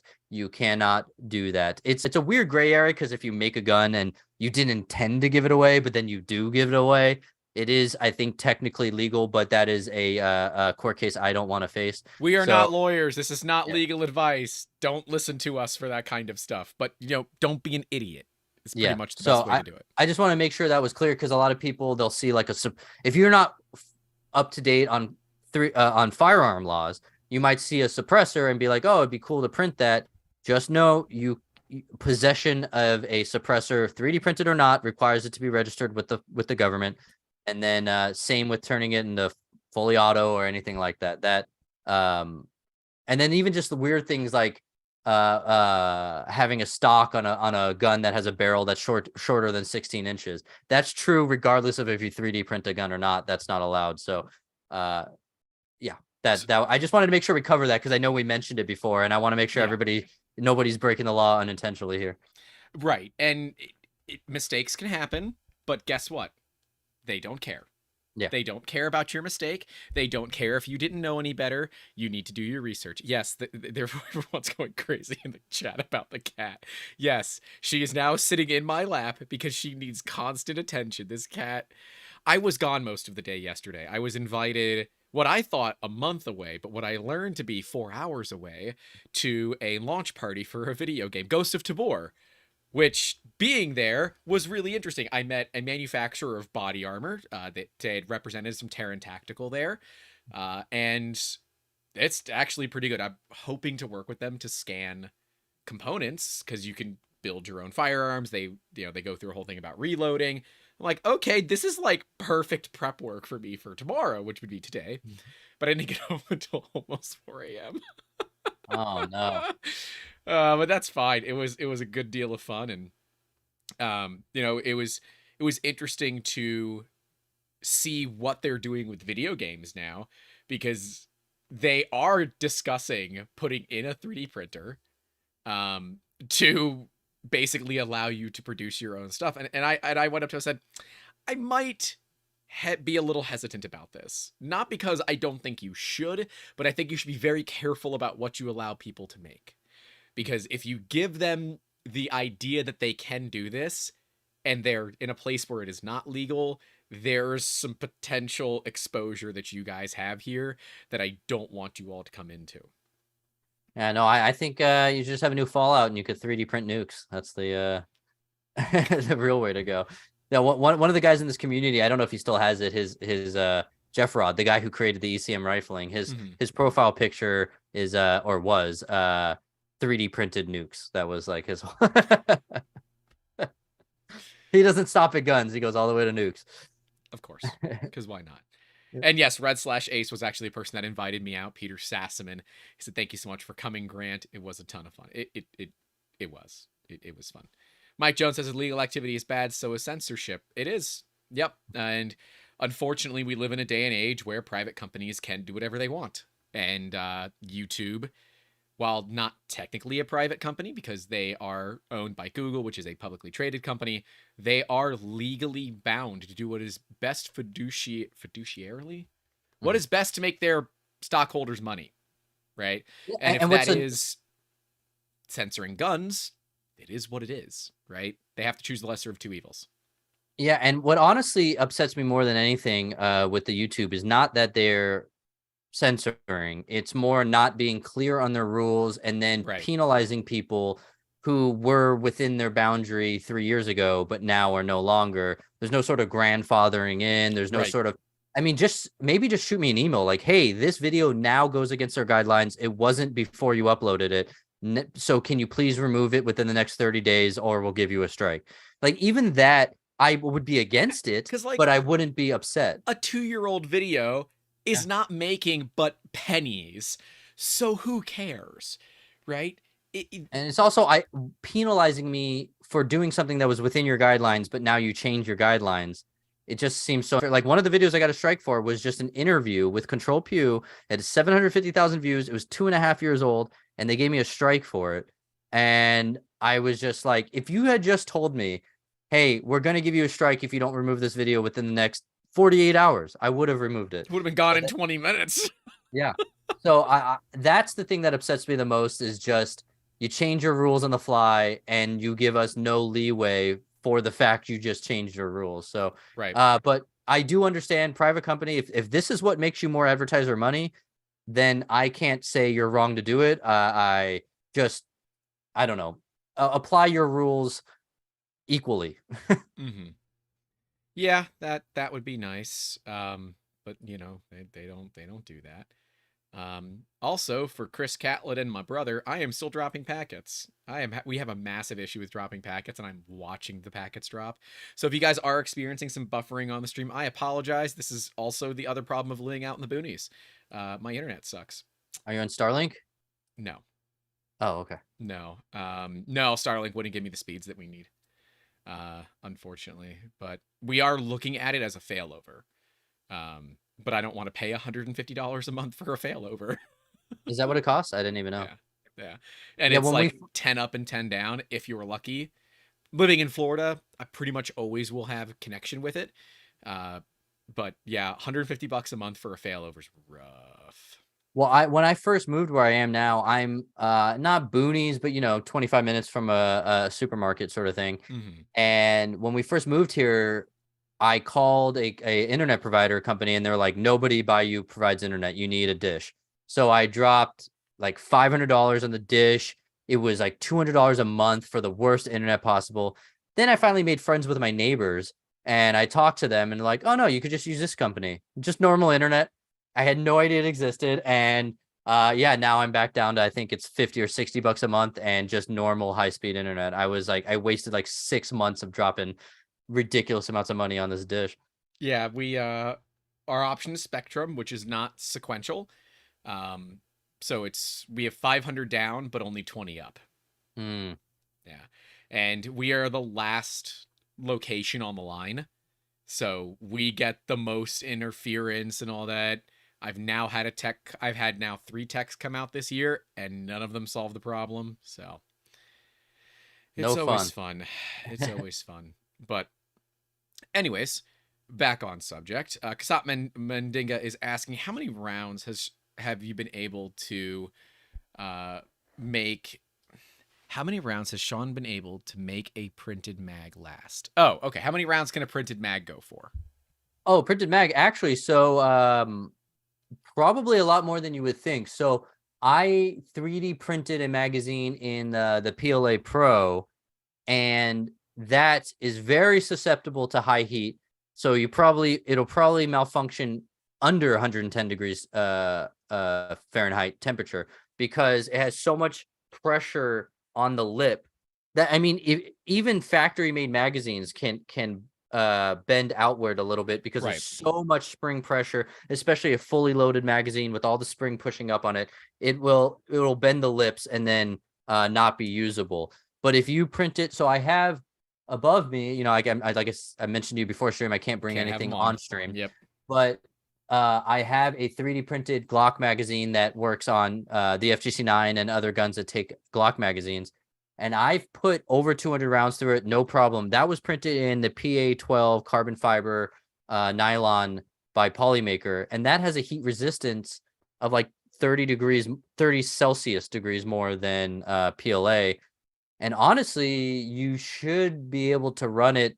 I don't want to say indefinitely because all these things eventually give way, but if the heat isn't giving it issues, there's really no reason why it will malfunction. And that one, like I said, I put easily over 200 rounds through, no problem whatsoever. It still works. So yeah, it's I would suggest magazines using either ABS or even higher temperature resistant because it's so much spring pressure, especially if you load 20 to 30 rounds into a magazine. It is just pushing on those lips so much that any sort of heat will deform it.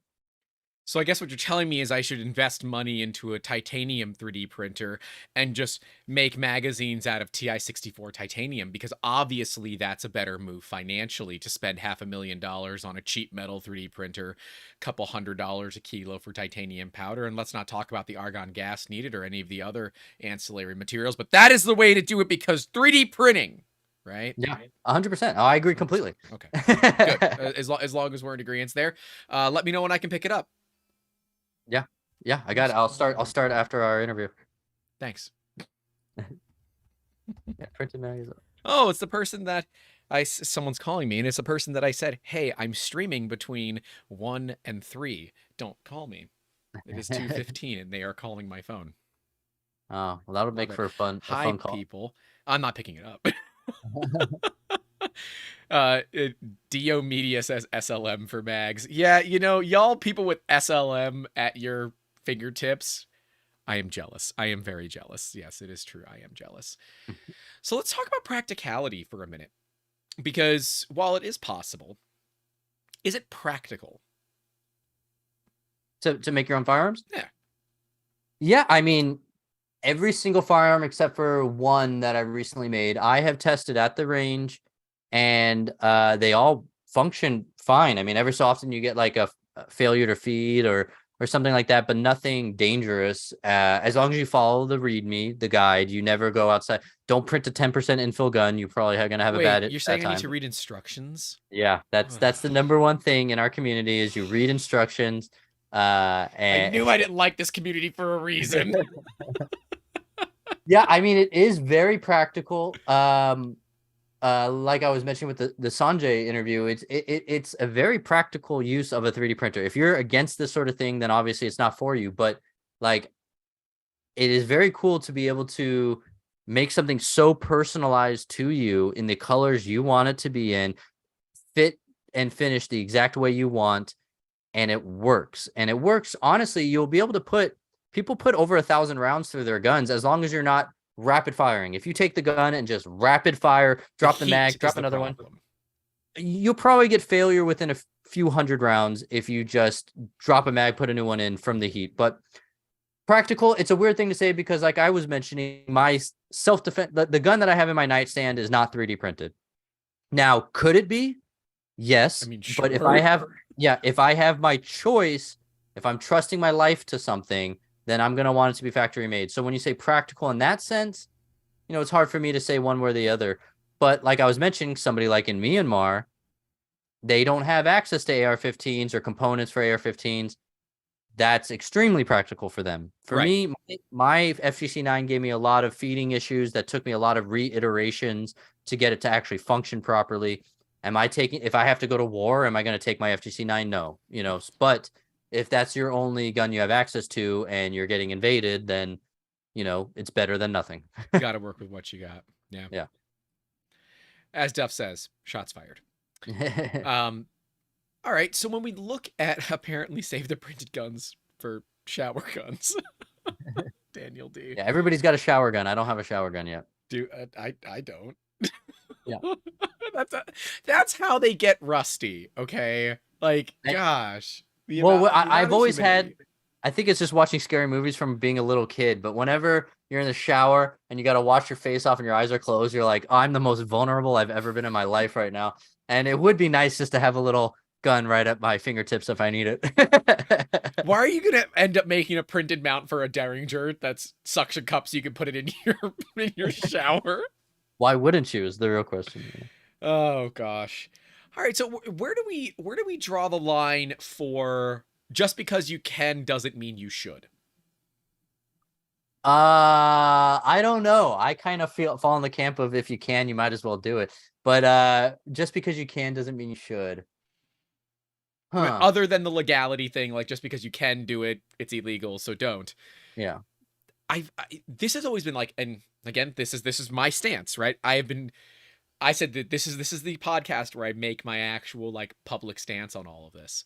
I think if you're gonna do it because you want to do the research on it, you want to learn, like build an FGC9 because it is interesting. Great. I think that's awesome. Go for it. Really cool idea.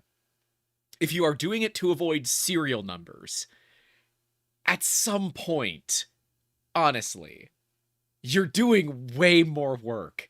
Just go do the 4473. It's not that big of a deal, at least to me.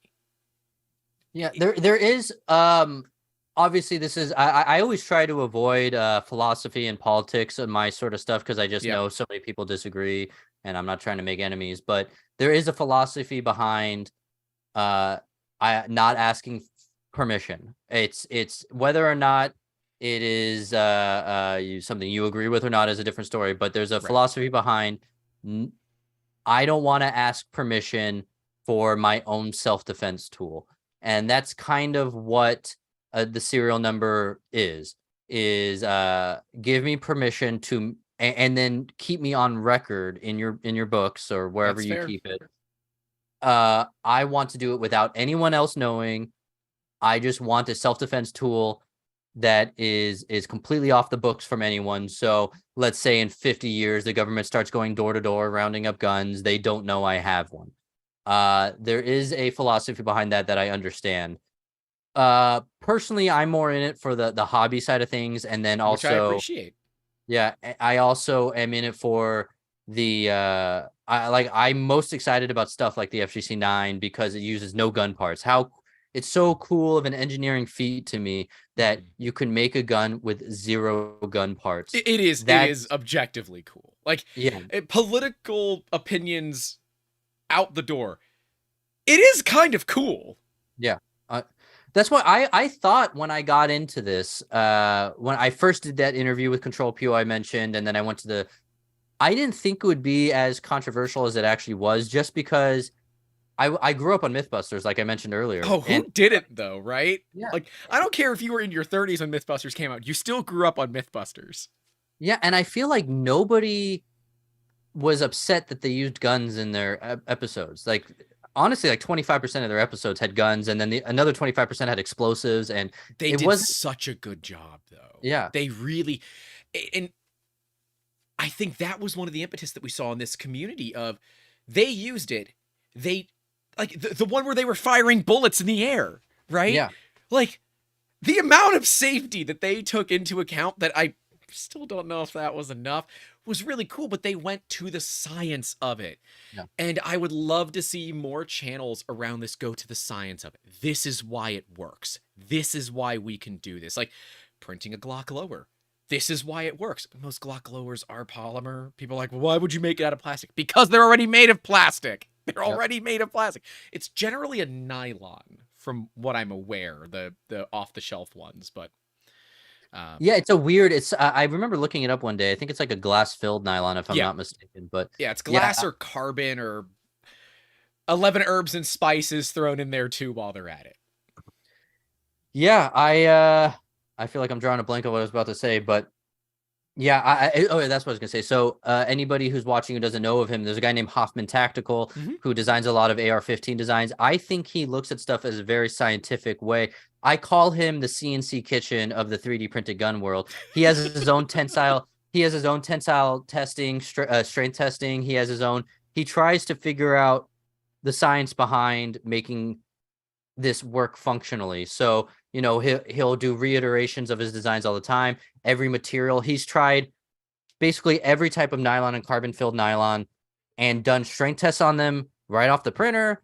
24 hours later after absorbing moisture, annealing them with oil. And he's tried every different process to figure out what is resulting in the strongest part. And so, yeah, if you are interested in that sort of science look behind the firearm of that, I consider Hoffman Tactical the CNC kitchen of that. So I will have to. I'm assuming he's not on YouTube. no, he has been. He Oh, recently got a couple, I think, videos taken down, but and they might have actually been the ones where he was showing off the tensile testing, but they no, he really approaches stuff in a scientific way that I appreciate. because like it's all fun and games, but I want to learn something at the same time. Yeah. You know, I do enjoy it because education to me is what takes an industry from what the news media might call a bunch of dumb idiot engineers trying to do dumb stuff to wait a minute, no, we're actually learning something here, Mm. and there is a value to it. Because I don't think it is about selling it to the 3D printing community. I think it is about selling it to the majority of the population that doesn't know it exists. And when they hear about it in really the wrong ways, right? They hear about something stupid Cody Wilson did. They hear about how police raided a house and they found a 3D printed firearm. Great. Congratulations. Can we move past it? What else did they find? Yeah. Right? I don't know. I've always felt like education is what the Mythbusters did. Education just takes all the bad connotation and throws them out the window because now you're learning, I guess. And that's honestly, I mean, maybe I probably haven't done it as well as I'd hoped, but that was what I wanted to do with the channel. That's why I didn't think it would be as controversial as it ended up being. Was I'm like, look at this cool thing that we built. I'm going to test to see if it works, and that was kind of my original look at the things. But yeah, I mean, it's really hard, especially YouTube. You cannot show yourself building or modifying a firearm at all. So the only way you can show a 3D printed gun is it already built at a gun range. So it's kind of really hard to even do any education at this point because you can't show your trial and errors. So what has it been like as a content creator in this space? Obviously, with all the rules changing and kind of finding YouTube pulling your pants down mid video. How are you guys, and saying you guys as a community as a whole, dealing with this? I know Odyssey exists, but what is the future plans for all of this look like? Because there's a lot of information that can and will likely evaporate at some point. Yeah, personally, I have gone from thinking this might be a I don't know, business opportunity for myself in some fashion to just it's a straight hobby that I don't expect to ever make money from. So I have separated the channels, like I said. Right. I have everything's uploaded on Odyssey and Rumble and all those channels that I never use, but they get auto uploaded over there. Mm-hmm. And for me, if I want to make money, I focus on my main channel, doing reviews, tutorials, nothing gun related. If I want to have fun, I'll interview somebody or do a stupid video on the gun channel. But so I'm in a unique position where it's just a hobby. I expect to lose money, not make money. But for other people, yeah, I mean, it's really screwed over a lot of people. Somebody, I don't know, you probably have heard of print, shoot, repeat. I have. On YouTube. Yep. And Joel made a reference to him in his most recent video. Did you see that? I did not. Joel did a rubber band gun video, and he said it could be as easy as print, shoot, repeat. I'm like, that's awesome. Yeah, I didn't know he did that. The cat was just very concerned about my gesticulations there. I'm sorry, cat. Yeah. And he is beyond talented when it comes to video editing. He makes music, his own unique music for everything. Someone like him, it's a tough hit for him because he has sponsors. He's sponsored by KAK, a gun company, and YouTube came after him and took every single. He basically ended up taking down every single video that has to do with a 3D printed gun in any way. And yeah, someone like him, it's tough. I don't know exactly his future when it comes to, he's 300 and something thousand subscribers, and is he going to be able to keep this as a full-time gig or not? I don't know. And then other people like Hoffman Tactical, he makes money by selling kits for his designs of his AR-15. And so I think he will end up being okay, but maybe he'll be He'll only be able to upload to Odyssey and Rumble. I don't really know. I don't think any of us are long for YouTube. I wouldn't be surprised if by the end of 2023, none of us are left on YouTube. That's why I separated the channels and under a different email account. And if anybody at YouTube's watching, the 3D Pew General is run by my cameraman. It is not run by me. So there's no ban evasion going on if they ever do boot it. But Yeah, that was the joke I saw earlier, that it's not your channel, it's the cameraman's channel. there's Yes. no joke, man. No joke. That is the truth. It is my cameraman. Yes, I'm sorry. This is not a joke. This is He's right. fact, and He's it is right now there. peer-reviewed. He's right there behind the camera. So, yeah, Victoria is holding my camera. So I don't know the future. I was hopeful initially when Elon took over Twitter that because he talked about long form videos being monetized and paying more than YouTube and not being as critical on the censorship, but I don't know. It's already been quite a few months and nothing's happened in that regard. And yeah, I don't know. I don't know the future. I try to stay hopeful, but honestly, I'm not sure. Duff was saying, my favorite thing when there's a bust in the media showing off the hundreds of 22 rounds. Don't ask. When you buy 22 long rifle ammo, it a lot of times comes in 500 round bricks. Yeah. It was always funny when they say he had an arsenal of 6 weapons and 1,000 rounds. I'm like, oh no, what happens when they raid me? What are they gonna put on the title of that one? Yeah, it's like, just like you don't tell your significant other how much money you spent upgrading your car for car people, you don't tell them how much money that you spent on your guns. Yes, honey, it was $1. I got it at the local flea market. Although a buddy just gave me a barrel at the most recent swap meet. He's like, "Here." I'm like, "What?" He said, "You bought a shotgun the other day, right?" I'm like, "Yeah, like 3 months ago." He's like, "I finally found another barrel for it. It's free. You want it?" I'm like, sure. Yeah. Don't expect these things. You now have an arsenal of shotguns when you get raided. That's how they'll word it. And what's really funny, barrels. I've had other countries do news stories. So Australian news, it was I can't remember which one. One of the main channels in Australia did a cover saying terrorists are now making their own 3D printed guns, and the whole video is me. It's literally they just took it off YouTube, and it's me holding everything as they're talking about terrorists making firearms. And I sent it to my mom, and she was just like freaking out, like, "Oh my god, I can't believe this! My baby is." Oh, your mom's just reply with, "I can't believe I raised a terrorist." Oh no. Yeah, I guess she kind of does have that mindset as well, but. Oh no, it was just more of a joke. My mother would laugh at that kind of stuff. Can't you DMCA them for that? I feel like you can DMCA them for that. It was on their own website, not on YouTube, so I wouldn't even know where to start. But honestly, I felt kind of cool when it came out. Like, I'm like, hey, that's really cool. I wonder if I'm allowed in their country now. So apparently, Tripod's Garage is saying, when Sam Prentice visited me in the States, we went to the range a mile away. We were there for 6 hours and went through 1,000 rounds. I didn't know, Sam, we should, after we mud wrestle, we should then go to the range. There's a thing about this. There's just a thing about this. Just don't ask questions. Yeah, anybody who hasn't gone shooting before, it is a much more expensive hobby than you think. 1,000 rounds, depending on the caliber. If that's just 9mm, which is generic and cheap, that is like 35 cents a round. You're spending $350 just shooting those 1,000 rounds, and then it goes up from there depending on the type of ammo you're shooting. Why do you think I like 22 so much? Because I'm throwing nickels at stuff. I'm not throwing quarters or half dollars, or God forbid you go up into the larger, like my buddy with a 458 SOCOM. You're just throwing $5 bills at things. Like, this it's cool, but my wallet hurts. It hurts. Yeah, when I was filming a video shooting one of the 3D printed AR-15s, I just, I was trying to film it to make it look cool. So I'd set up the tripod and just kill 30 rounds and, with my and then set up another one and do it. And then I just did the math. I was like, I just dropped $45 on me with my tongue out, just trying to get different angles of me shooting it. Oh, see that, and that's where reloading comes in, right? That's That's always an interesting one.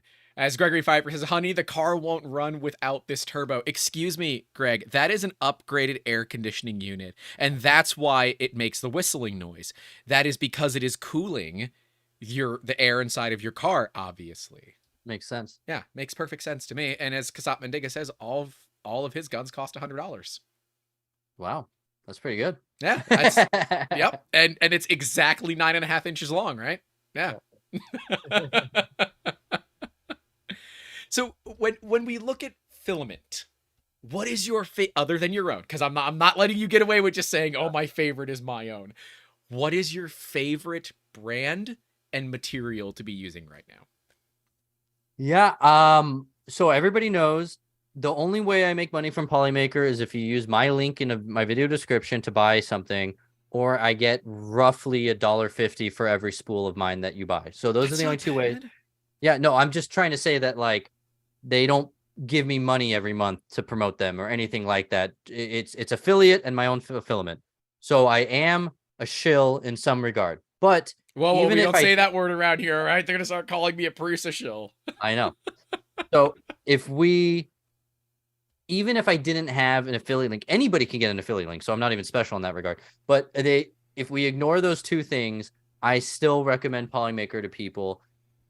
I think it's a combination of they've proven to me they know what they're doing and make a quality product. And I just haven't used other materials in a very long time just because I kind of exclusively use them now. So company-wise, Polymaker, it's hard for me to talk crap on that. Material that's my favorite, it is PLA Pro. Their PLA Pro. Yes, you can spend an extra $5 and get it in my color.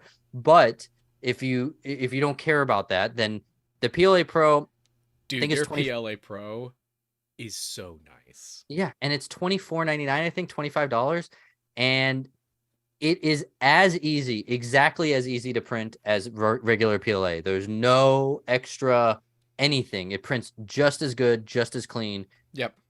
And you can drop it on the ground and it won't break. So that is my go-to for the vast majority of my projects is Polymaker PLA Pro. Do you have a specific affiliate link in your videos for that, or is it anytime someone buys it from Polymaker's website, you get the cut? Okay, so I have a specific link. Because I'm going to tell the mods to put whatever link that you tell me in the chat.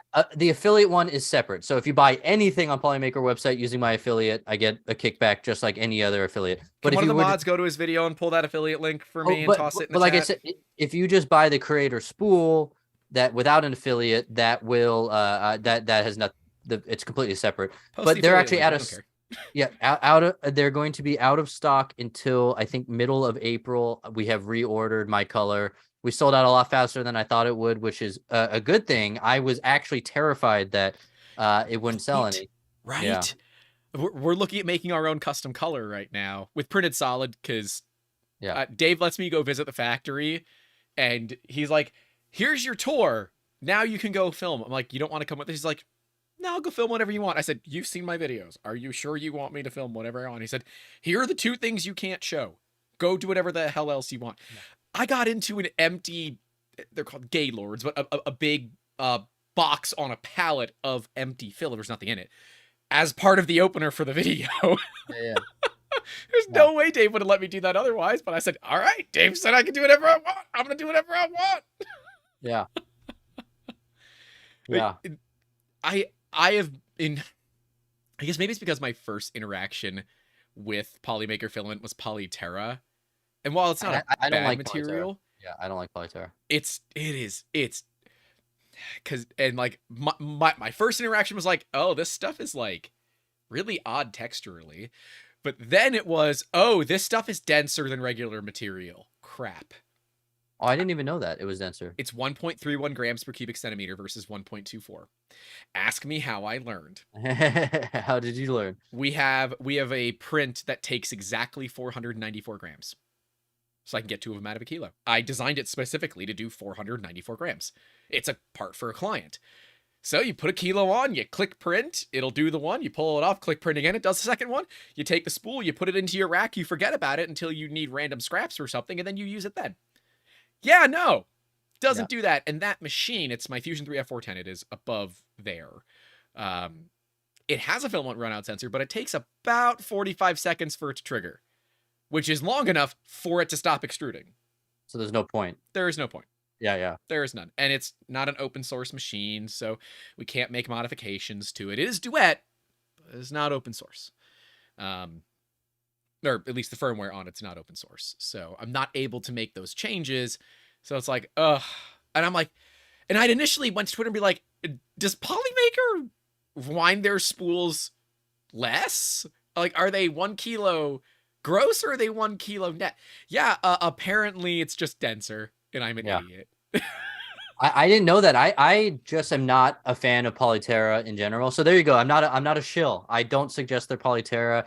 Some people like it because of the matte finish, but it always seems to have more, maybe it's just more noticeable, but defects on the outside of my print whenever I print it. It's like, this was not here on any of my other prints. Why are you showing this? I've never understood it. And then also I noticed that depending on the build plate surface, it sticks too well. Like if I just use, you haven't had that? When I use the carborundum glass that comes on like some of the enders, I've broken Polyterra prints trying to get them off of that glass build plate. So yeah, a combination of the quality just doesn't seem to be as good. I don't know why, what's different. I can't explain it. It's because it looks like I have like Z wobble all of a sudden when it's like, oh no, the printer, I just load up a different filament and it doesn't have the issue. So it's hard for me to diagnose exactly why that's happening, but yeah. So yeah, it's funny because I've actually, now when we buy Polymaker, I buy the PLA Pro. That PLA Pro extrudes so nice, so nice. Especially on that big Fusion 3. It is one of my go-tos for it. I'm not a huge fan of their PETG. Maybe it's because it seems stickier to me. I don't know. It's like everyone's blend is a little different. But once I'm dialing it in currently, like what machine has it? It's the N1. The N1 over here has Polymaker black PETG on it. Once I've realized it needs about 5C more than every other PETG that I use, it runs great. But I don't normally run temp towers. Yeah, I haven't used PETG in a while. I don't have a use case for it. I understand, it might be chemically resistant, but I don't need chemically resistant prints. And so I kind of, honestly, the PLA Pro is probably stronger than their PETG. And because PETG is much more likely, I think, shatter, but it is. It's also, it yields rather than breaks, right? It's weird. And then you're getting like maybe 5 to 10 degrees Celsius more in heat resistance. It's not like drastic. And so honestly, if I need heat resistance, I'm going ABS, ASA, or carbon fiber blend. If I need just mechanical without heat, I'm going PLA Pro. It's hard for me to think of a use case for PETG, so I rarely use that anymore. I used to use it instead of ABS, but I feel like so many modern printers can print ABS because they're enclosed and have a better build plate. Like my Bamboo Lab runs ABS no problem. Gosh, when mine was running, my God, it was an ABS monster. Yeah, it really is. God, it was so good. I have thoroughly enjoyed it. Yeah. It is, and I've hated ABS. We had a question earlier about why aren't lowers and other parts made out of ABS? Yeah, so number one thing is just it was so difficult to print for so long. That's like, I think the very first Liberator that actually shot and didn't explode was an ABS. So, and then there's other people like Jeff Rodriguez. He loves ABS and he prints in it all the time. I like it a lot. The reason it's not as popular is this community designs their designs to work with the cheapest printer and the cheapest possible filament.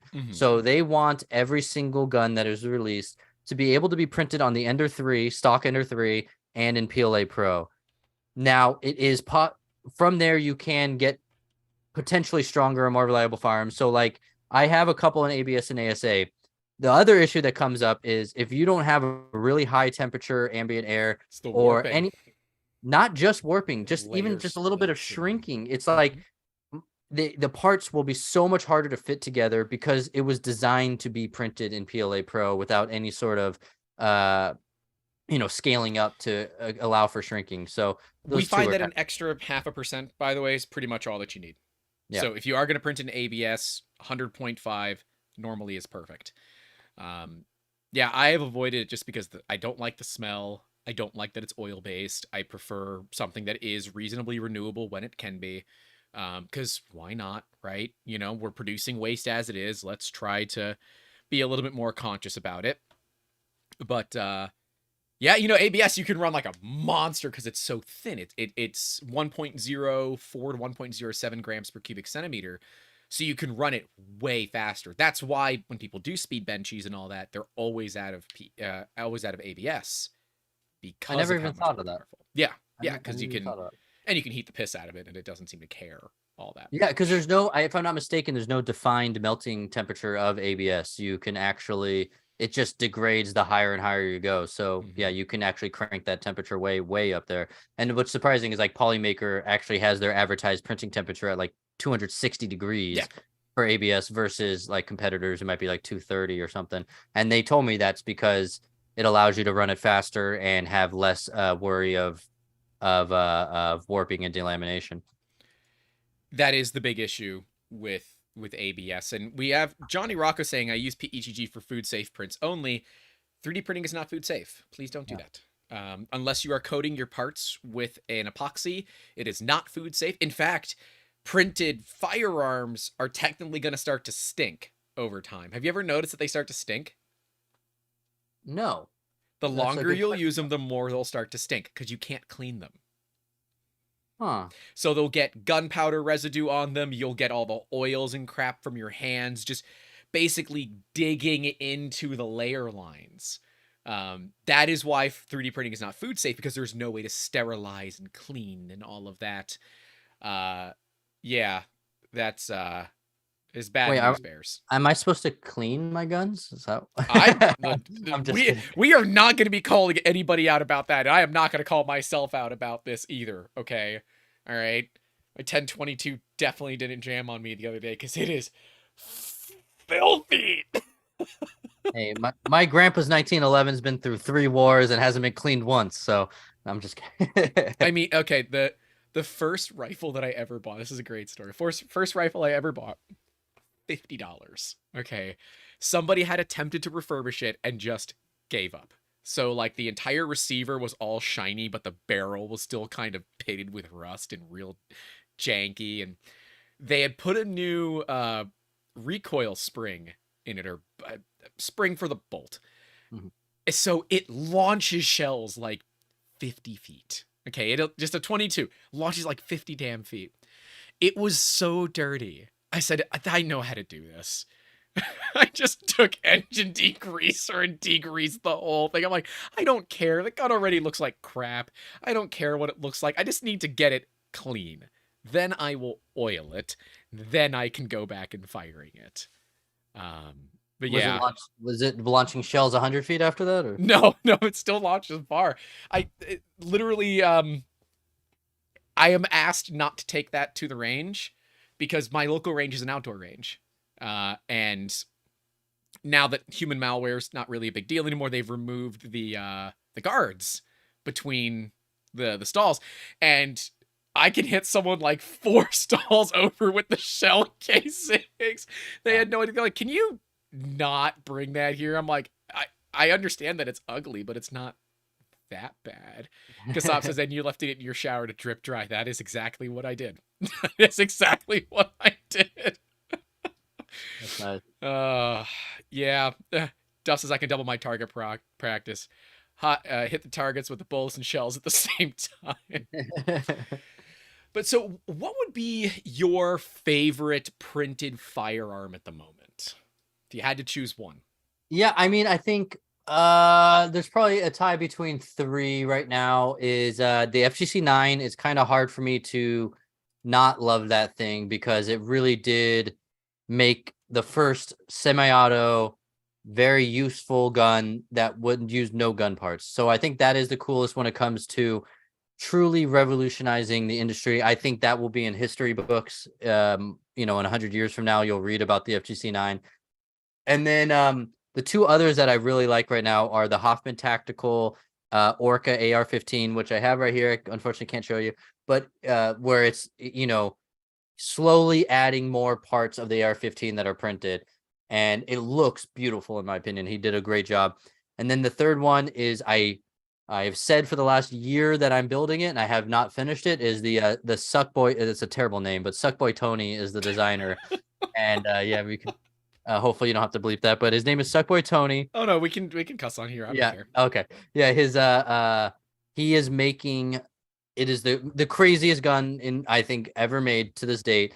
It is an electrically fired gun. So first of all, it's not a trigger, it's a button that you push, and it's a plasma ignites the ammo. The ammo is 100% made at home. It's using black powder. He 3D prints the cases that then break and shoot out the barrel with the bullet. The bullets are made at home. He literally just melts lead into the shape of a bullet. And it is 100% 3D printed in the sense of you just need springs and screws and basic stuff that you get from the hardware store. And that really is revolutionizing things because you just need a few Home Depot components. You don't have to worry about ammo. That's the thing everybody always says is, oh, you can make your own gun, but what about the ammo? And it's 100% homemade ammo, 100% homemade gun. And it's a pump action right now, and he has proven it working. And so I can only imagine another couple iterations of that. That guy's a mad lad. Mad lad. And what's so cool about this community and like what stuff Suckboy Tony's doing is they can approach firearms from a completely different mentality where firearms have been made this way forever. You need to keep making them this way. Well, to work for our needs, what if we tweak this? What if we tweak this? And the next thing you know, you have approached firearms from a completely different method than before. Like another guy's working on a full-size caliber rifle 3D printed, and he's using a 3D printed delayed flywheel to absorb, kind of like the recoil. Yeah. And so he is doing a 3D printed delayed flywheel, and it's working, and so it's really cool to think of. Yeah, one of my best friends is the guy who started the 3D printing company I worked for. He really is an engineering genius, and he lives in California though, and he's thinking of moving to Texas. The moment he does, I'm like, you're getting into this community and you're designing guns, coming at it from your mentality, because yeah, it just takes somebody looking at a problem from a completely different mentality to find a solution for it. That's so cool. We got commenters saying that's basically a gyrojet. I actually don't know what a gyrojet is. You don't know what the gyrojet is? No. Jet power bullets. It is so cool. It is one of the most interesting firearms ever made, the gyrojet.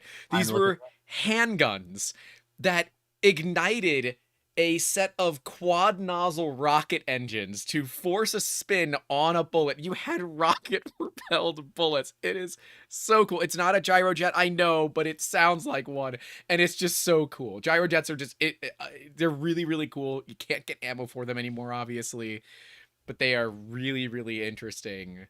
Like, when you look at the history of firearms, they're one of the more interesting ones. James Huffman says it is closer to a muzzleloader. Why do I always want to call that person Hoffman? I want to call that person Hoffman. Yeah, he's trying to get credit for sounding like Hoffman. I'm just kidding, James. I love you.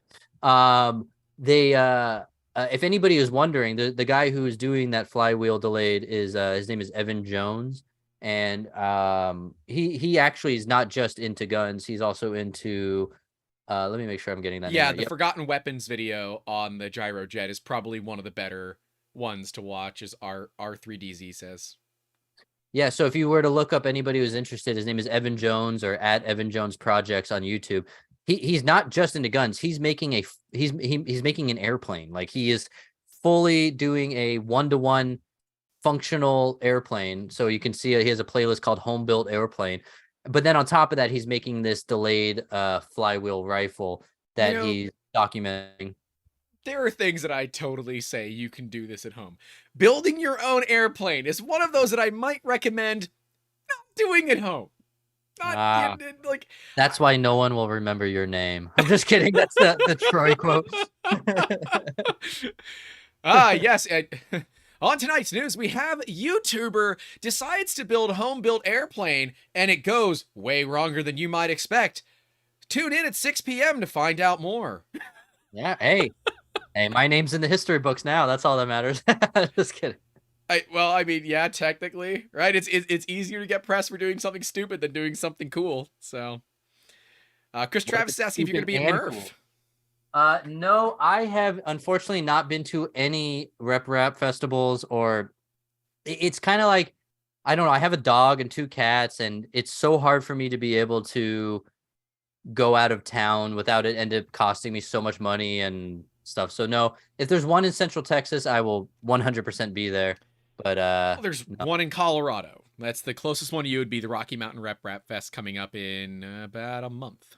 Yeah, I think it's like Colorado's still like a 15-hour drive, and it is. Yeah. Yeah, and so automatic theater and automatic water bowl, and then I just leave. Don't tell her that.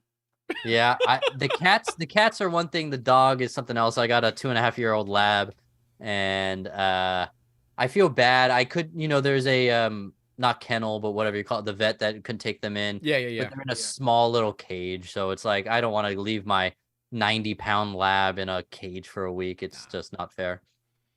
That's why we got to make these events pet friendly. Although I know we can't. It would be cool. Yeah. Just like 3D printing and dogs, I'm in. I'm in. Because we all know the cats won't do well out in public. So 3D printing and dogs, it'd be awesome. And she's normally hanging out by my feet when I'm working, but every so often she gets annoying, so I don't do it during the stream. I mean, you saw the cat get in the way. One time she clicked stop streaming. I'm like, oh no, quick, turn it back on. Let it repropagate. No, been there, done that, gotten the t-shirt. But, she's better looking than me, so. And she is on my company website, my director of marketing and director of HR. So there you go. Well, I like Duff's comment that even if you do something stupid or memorable, you won't be remembered. You'll just be called Florida Man when the article is written. Yeah, I know. Welcome to Sunshine Laws, ladies and gentlemen. Welcome to the Sunshine Laws. And Johnny wants to know about your thoughts on the XL. Yeah. So when it was first announced, I thought, here we go. We have this is sparking the 3D printing industry forward. This is what it needed. This is what Prusa needed to do. And I don't think it was their fault. I don't know the inside baseball, but it was COVID that really slowed down the production, correct? You might know more than me. It was. Yeah. Yeah, it was supply chain problems. So I can't blame Prusa, but it took so long that they allowed competitors like Bamboo Lab and even Anchor Make and all these people to come out with machines that were kind of revolutionizing the industry before Prusa. And now I still think it's going to be an amazing printer just by looking at it. It's just, I don't know if it can justify the price. It's very expensive. Yeah, it is very expensive. If they launched before Bamboo Lab, I think there wouldn't be, I don't know if there'd be anybody saying you shouldn't get it. I don't know.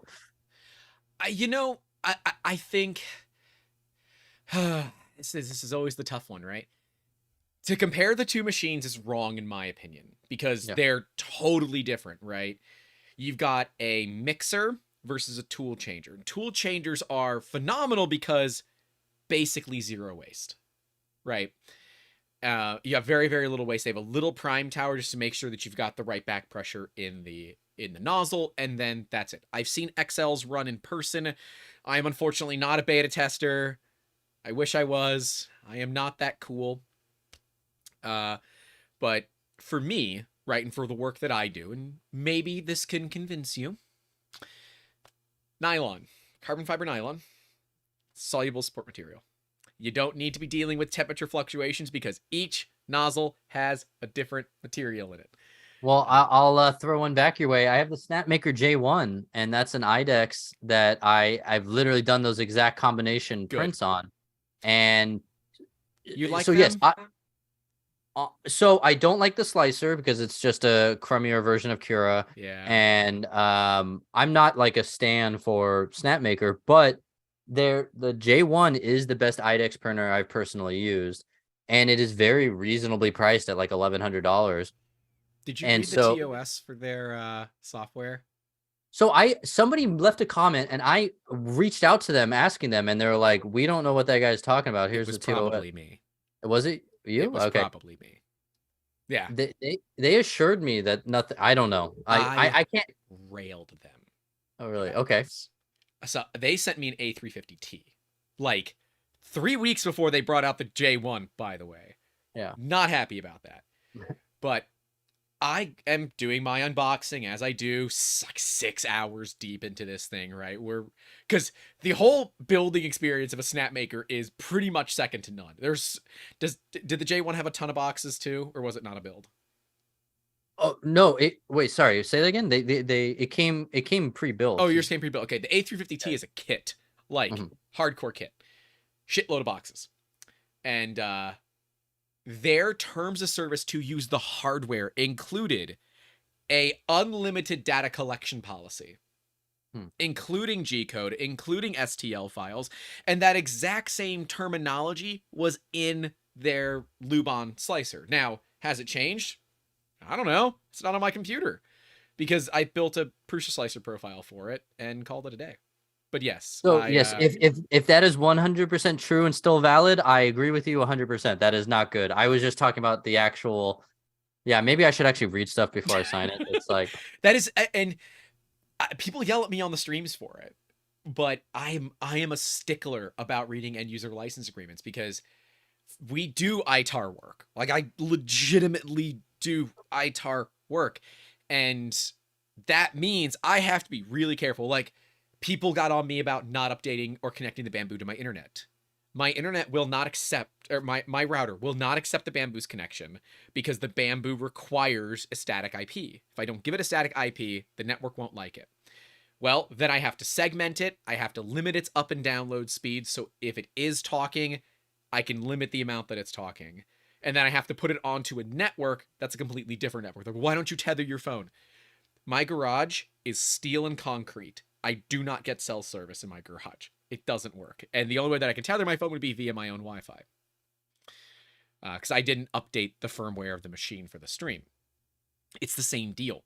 I yeah. don't know what's being communicated. Similar, have you ever looked at the log files for a Bamboo? No, they've had me when I was doing my initial testing, they would have me send them to them to whenever I had an issue so that they can figure out what was going on. But no, I have not actually looked at them. Yeah, well, you can't. That was the joke. Oh, okay. The joke is you can't. They're currently locked, and I put a $500 bounty for the first person to crack it. I want to know what's being sent. Because if it is just like basic settings and all of that, fine. Why don't we know it? Yeah. It's the same deal of like, a lot of people say, well, what's the big deal with the ATF and the brace thing? No. Don't give them more paperwork on you, okay? Don't do that. Don't do that. It's the same deal for this, as far as I'm concerned. I don't know if they're doing something nefarious. I want to know what they're being sent. Are they being sent raw G code? Are they being sent STL files inside of a TXT file that's encrypted? I don't know. And it's just one of those cases, if I know what they're sending, then I can also mess with it and say, all right, well, if they are sending G code files, I'll just factory reset my machine, feed it a bunch of things they're not going to like, and then send them the log file. Yeah, well, so anybody who is a follower of mine in this community, maybe you can figure it out and get that bounty from Grant, because yeah, no, that is interesting. I don't know. I realize how little I know about a lot of subjects, and I am just so niche when it comes to actual just running the printer that I am not educated enough when it comes to first of all privacy and just how about just reading? I don't read enough when it comes to signing stuff before I start using it. Read your contracts, people. Read your But contracts. anyway, going back to the XL, I am very excited about it. I'm just concerned that they took too long to release it for it to have the proper amount of hype that it should have. Yeah, And it's not going to have the hype. We yeah, both know that. We know it's not going to have the which hype. is really unfortunate because when it was first announced, that was like 6 months before Bamboo. It was It was over a year. yeah. So The XL was announced 2 years wow. ago. Yeah. So it's unfortunate it took so long, but then Mhm. again, I am excited about tool changing because the only tool changer I've seen is the E3D one, which was Yeah, kind of not even a thing they sold. that's not. And so I am very excited to see what people can do with it besides just printing in two materials, which is cool because I mean, I use my IDEX all the time for that, but you can literally have different tool heads that do completely different things. And it would be cool to see if somebody throws in a CNC and a laser engraver tool head and maybe a marker tool head that colors the print after it's done. I don't know. There's a lot of possibilities for tool changing that has not really been explored in the consumer field yet. Yep, I totally agree. And So I'm all for it. I don't know. I feel like I get the feeling from Prusa that they think I don't like them. I don't know why. Maybe I think I messed up because I started my initial Bamboo video, my very first review of the Bamboo XL carbon or X1 carbon. I started the video with the intro from Lord of the Rings, and it was like the ring was given to 10 men, and it shows Creality printers, and it was like given to the elves, and it showed Prusa printers. And then it's like, but there was one to rule them all, and I used the Bamboo. And so I don't know, maybe they think that I hate Creality because I'm sorry, I hate Prusa because I showed that video, but I'm all for I'm anything that helps the community, I'm down for. And Prusa has been around longer than everybody else, and if they succeed, I'm happy. So that's my viewpoint. and I'm hoping they go full open source on this. I honestly don't know if they will. I am gonna be curious because I don't think there's been a hardcore statement on this yet. If they're gonna go full open source or if they're gonna do similar to what E3D did, which is a partial closed source to maintain operational control over who has access to the IP, and then just license it out to those that they want to. It will be interesting because open source does hurt companies, and Prusa knows this. When Yeah. you look at the Silval SV06, you can't tell me it doesn't look like a Mark III's. You just can't tell me it doesn't because it does. So there's a lot to it there. Diamond nozzles. I know that you've looked at the diamond nozzles. What do you think about them? Yeah, I think it's overkill. It is, I but it's mean, awesome. it's cool, and I don't. It's kind of like if you're gonna give me one for free, then I'm gonna use it. I think I even say in my video, $99 is a lot of money for a nozzle when you can get like an Obsidian, or I don't even know if that's even out yet, but their Nozzle X, E3D Nozzle X. Oh, you got one in your hand? Hold on. There. I gotta get it out of the box. There you go. I Okay, have a well few you of them. have one. You have a few of them. So when you could get something like that, I think the diamond is overkill. I don't really know why you would need it, but I mean it's cool. Yeah, it's cool. That's kind of I even started my video review of that saying I'm gonna flex on all of you now because I feel like that's what it is, where it's just it's a flex to have it. I don't know why you would actually need that abrasive resistant. I actually love it because it lets me print higher temp materials. It does. Well, you run most materials 20°C colder than you normally would.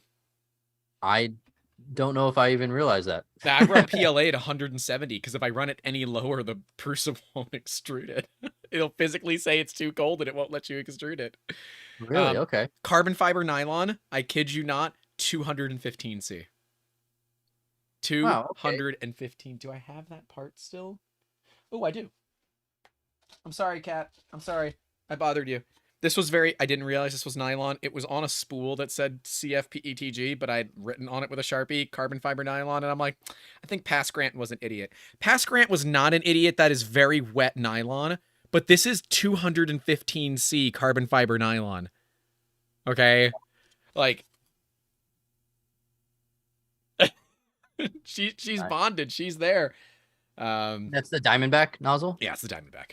Nice. Yeah, I love the Diamondbacks, but Well, it's so funny. I mean, I've become such a bamboo shill that the majority of my prints over the last 6 months have been on a bamboo printer, and so I haven't even been using my printers that have E3D stuff on it. Um, how many of the bamboos are you up to? Do you just have the one? I know I have just the two, the X1 Carbon and the P1P. Those are the only two I have. But like they print 3 times as fast as my other printers, so I don't know. I seem to always throw prints on the Bamboo Lab. So Dude, when they print, they print stupid fast. Any experience with the Vorons or anything like any other printers with input shaping? yeah, I have a SecKit Cube, which is I think that might have actually been around before Voron, but they Voron definitely is way more popular. It's a kit, SEK or SECKIT, SecKit, and it was a ton of parts. It literally took me probably 30 hours to build, and that one runs on Clipper, and you do input shaping. And I do like it because they included an active heating source, so I can actually get the ambient air temperature pretty much. I can get it higher than my stepper motors can handle. So basically, as high as you get it to 70 degrees Celsius, no problem. You could actually go higher, but I wouldn't. And then the only other one that I have input shaping on would be my Ender 5 S1 with the Sonic pad. So just those two, and then the Bamboo Labs that have input shaping. The community really wants me to do a Voron. I'm like, I don't think you guys understand the amount of time that you want me to spend on this, but good Lord have mercy, I don't have it. Well, for instance, the set kit, the creator reached out to me and wondering if I want to do a review, and I kind of skimmed the email and I saw pictures of the printer. I'm like, oh, that looks dope. Yeah, I'll check it out. And then when it delivered, I didn't realize it was a 100% kit build. Nut and bolt kit, yeah. No, literally, I opened the box and it's just like 500 parts, and I'm just staring at it going, oh no, what did I just agree to? And yeah, I mean, it was probably 25 hours of building, maybe even more. And I had never dealt with Clipper before, and I am dumb with anything coding, anything that isn't Same. Yeah. If my mom can't understand the user interface, I'm gonna be confused as well. And so yeah. So just setting up the firmware honestly probably took me another 15 hours, embarrassingly. But I had so many trial and errors of just flashing it for, oh no, now my printer's making a crazy noise, turn it off and figure out what the heck I did wrong. Yeah. The kit printers like that, they are a project that you need to know you're getting into, unlike myself. Well, now like Asker is saying the Trundons, it's a 2.4 that's 80% pre-assembled. I'm like, oh, all right, but then what is like the first one? I feel like you gotta kind of see. This is the other thing. Like, you've been in this industry for a little bit too. Does it feel a little? Does it hurt you just a little bit that people can go buy a printer for $250 that works immediately and they don't have to self-source all the components, do all the work themselves, go through all of this extra BS? Like, is that a little salty at all for you that it's so easy now? I know what you're saying, especially because like when I first got into it, like a Lulzbot Taz 3 was probably one of the cheapest printers you could buy that worked, and it was $1,500 or something like that. And honestly, I'd probably prefer an Ender 3 over the Taz 3 just because they are even more reliable and only like $200. Does it make me salty? I don't know. I think it actually is a good thing. I'm happy about it, especially because I think nothing has sold my book more than the Ender 3. Because if you still had to pay $1,500 or have a vast amount of know-how to build it, I don't think I'd be selling books. But I think it is trending in the direction where something like my book won't be needed, because there's so I'm actually a little salty at Bamboo Lab, because if you buy a Bamboo Lab printer, then you probably don't need my book nearly as much as if you buy an Ender 3, where you want to modify Their and tweak. wiki is pretty good too. And their wiki is good. So it's funny, I was actually making tutorial videos for them, for Bamboo Lab, like before their Kickstarter started. And then just out of nowhere, they just kind of told me to stop. So I don't think they were stoked on the videos I was making. But yes, I think I have 1 or 2 on their wiki is actually me. But yeah, I am gonna eventually get salty when AI recognition is superb, and we're on the Bamboo Lab X5 carbon. What would be when it's as easy to use as your microwave, it'll be a fun day and a terrible day for my revenue streams of my book. Speaking of your book, you know I'm not going to let you go before we talk about this. Okay. You had a copier. How did it, what was that like to find this person not even trying to hide the fact they ripped off your book? Yeah, and I honestly, right after I tweeted it, so anyway, I have a book and somebody copied it word for word. I'll explain how that got out there. But the moment I tweeted about it, I realized, am I doing a Streisand effect here thing where nobody knows it Right. exists and I'm bringing attention to it when I shouldn't be bringing attention to it? So I was a little concerned about that, and I was happy Amazon actually was quick at taking it down. I thought they were gonna mess me around for 3 weeks as I had but they did make me buy his book to prove that it was a direct copy. So Did you I return it at least? no, I actually want to keep it. It's kind of a souvenir, a kind of a flattery, they stole. But what was so idiotic by him was in all the books I sell, I say in my book, if you email me with proof of purchase, I'll give you the PDF version of this book for free, just in case you want it on your computer. And he didn't change that in his book. So the way I found out was somebody emailed me and their proof of purchase was his book. And I went, what is this? I mean, here's the PDF. Don't worry about it. But what is this book? And then they show me pictures from inside the book. I'm like, oh, he just copied and pasted my entire book. And I don't know. I'm never too worried about that sort of stuff. Again, here maybe there's a Streisand effect thing here. If you want to get my book for free, you can torrent it just like you could torrent an illegal movie. and every book ever made, as long as it's sold more than a few hundred copies, you can find an illegal version of it. We are law-abiding citizens that would never do such nefarious things. How dare you even suggest that we would know what a torrent is? You know what a torrent is? It's a lot of something. That's all that a torrent is as far as I'm concerned. Victoria, we don't know what a torrent is, do we? She's literally speechless. She has no idea. All animals do is steal. They know about torrents. But I was raised on Kazaa and LimeWire and BearShare, and so I get it. And I just personally, I hold the belief that if you think something is properly priced and you like what that person or company is doing, then you will be kind of happy to buy it. And versus, so like, if there's a company you don't support, maybe torrent their stuff. And if there's a company you do support, you give them the money.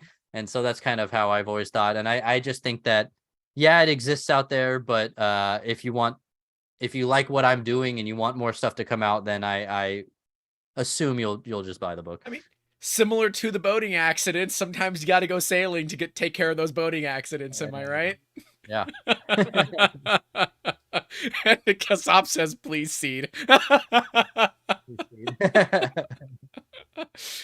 Yeah, and you know what's funny? And I've even had people reach out to me who are like, hey, I'm in a financial bind, but I really want your book. I've sent them my book. Like, I'm not a stickler in that regard. I'm more the idea of, yeah. And it's the same thing with stuff, the companies I like, I'm going to buy. I'm not going to torrent it because I want them to keep making stuff. So, yeah.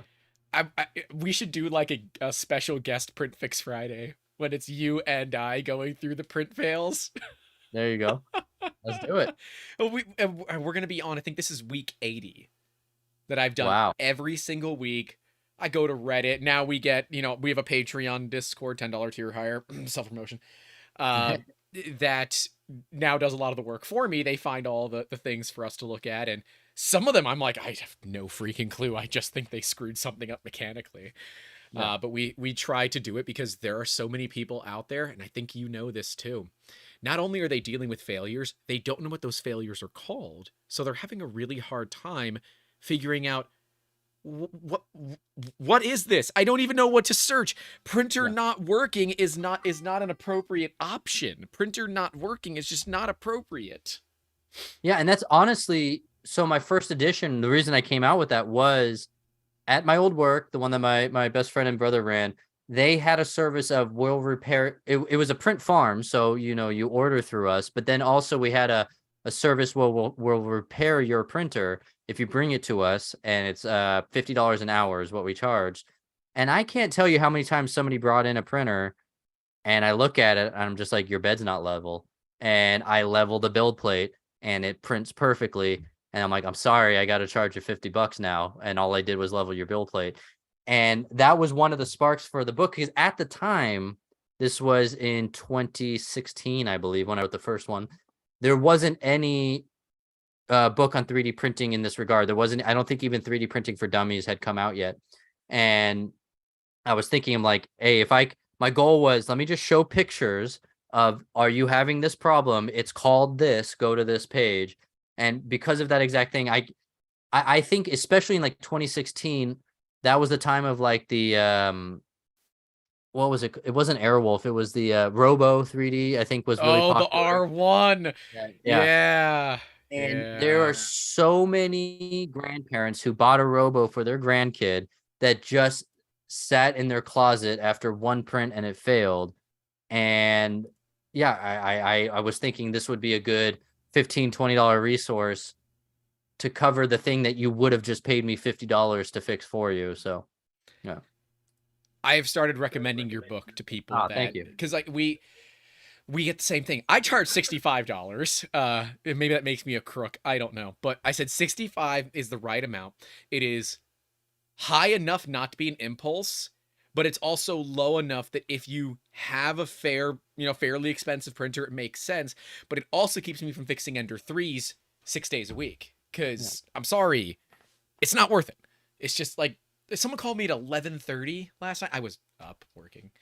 And they're like, I flashed code onto my Ender 3 and it's not working. I said, what would you like me to do about this? Well, can you fix it? I'm like, no, I don't have the printer.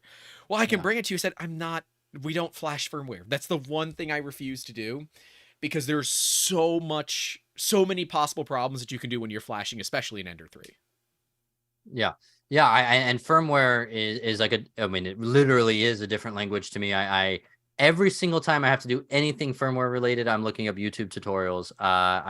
It doesn't click with my brain. I don't remember. I've done the same thing, 3 dozen times, and all 36 times I've had to look up how to do it. It just doesn't, it doesn't. Like, how often are you doing it? You're not doing it very often. Yeah.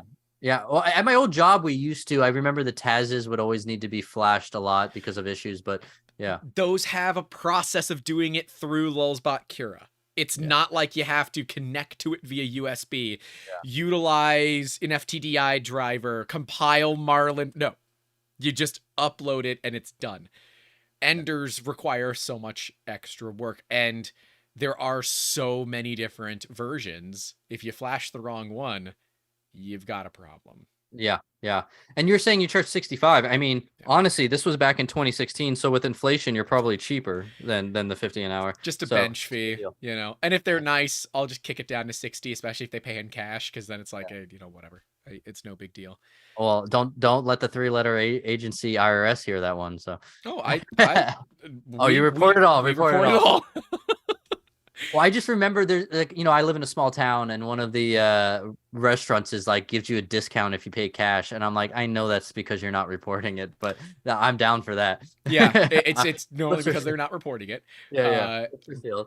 But they also save credit card. It's actually because we're saving credit card processing fees. Okay. There you go. Yeah. They can say whatever they want. Kasap is saying that apparently I have to be on an episode of The Roast, and that myself and Zoopy Loops can exchange hair care techniques. I have no idea what any of this is. I assume he means you have nice hair. I have longer hair. There you go.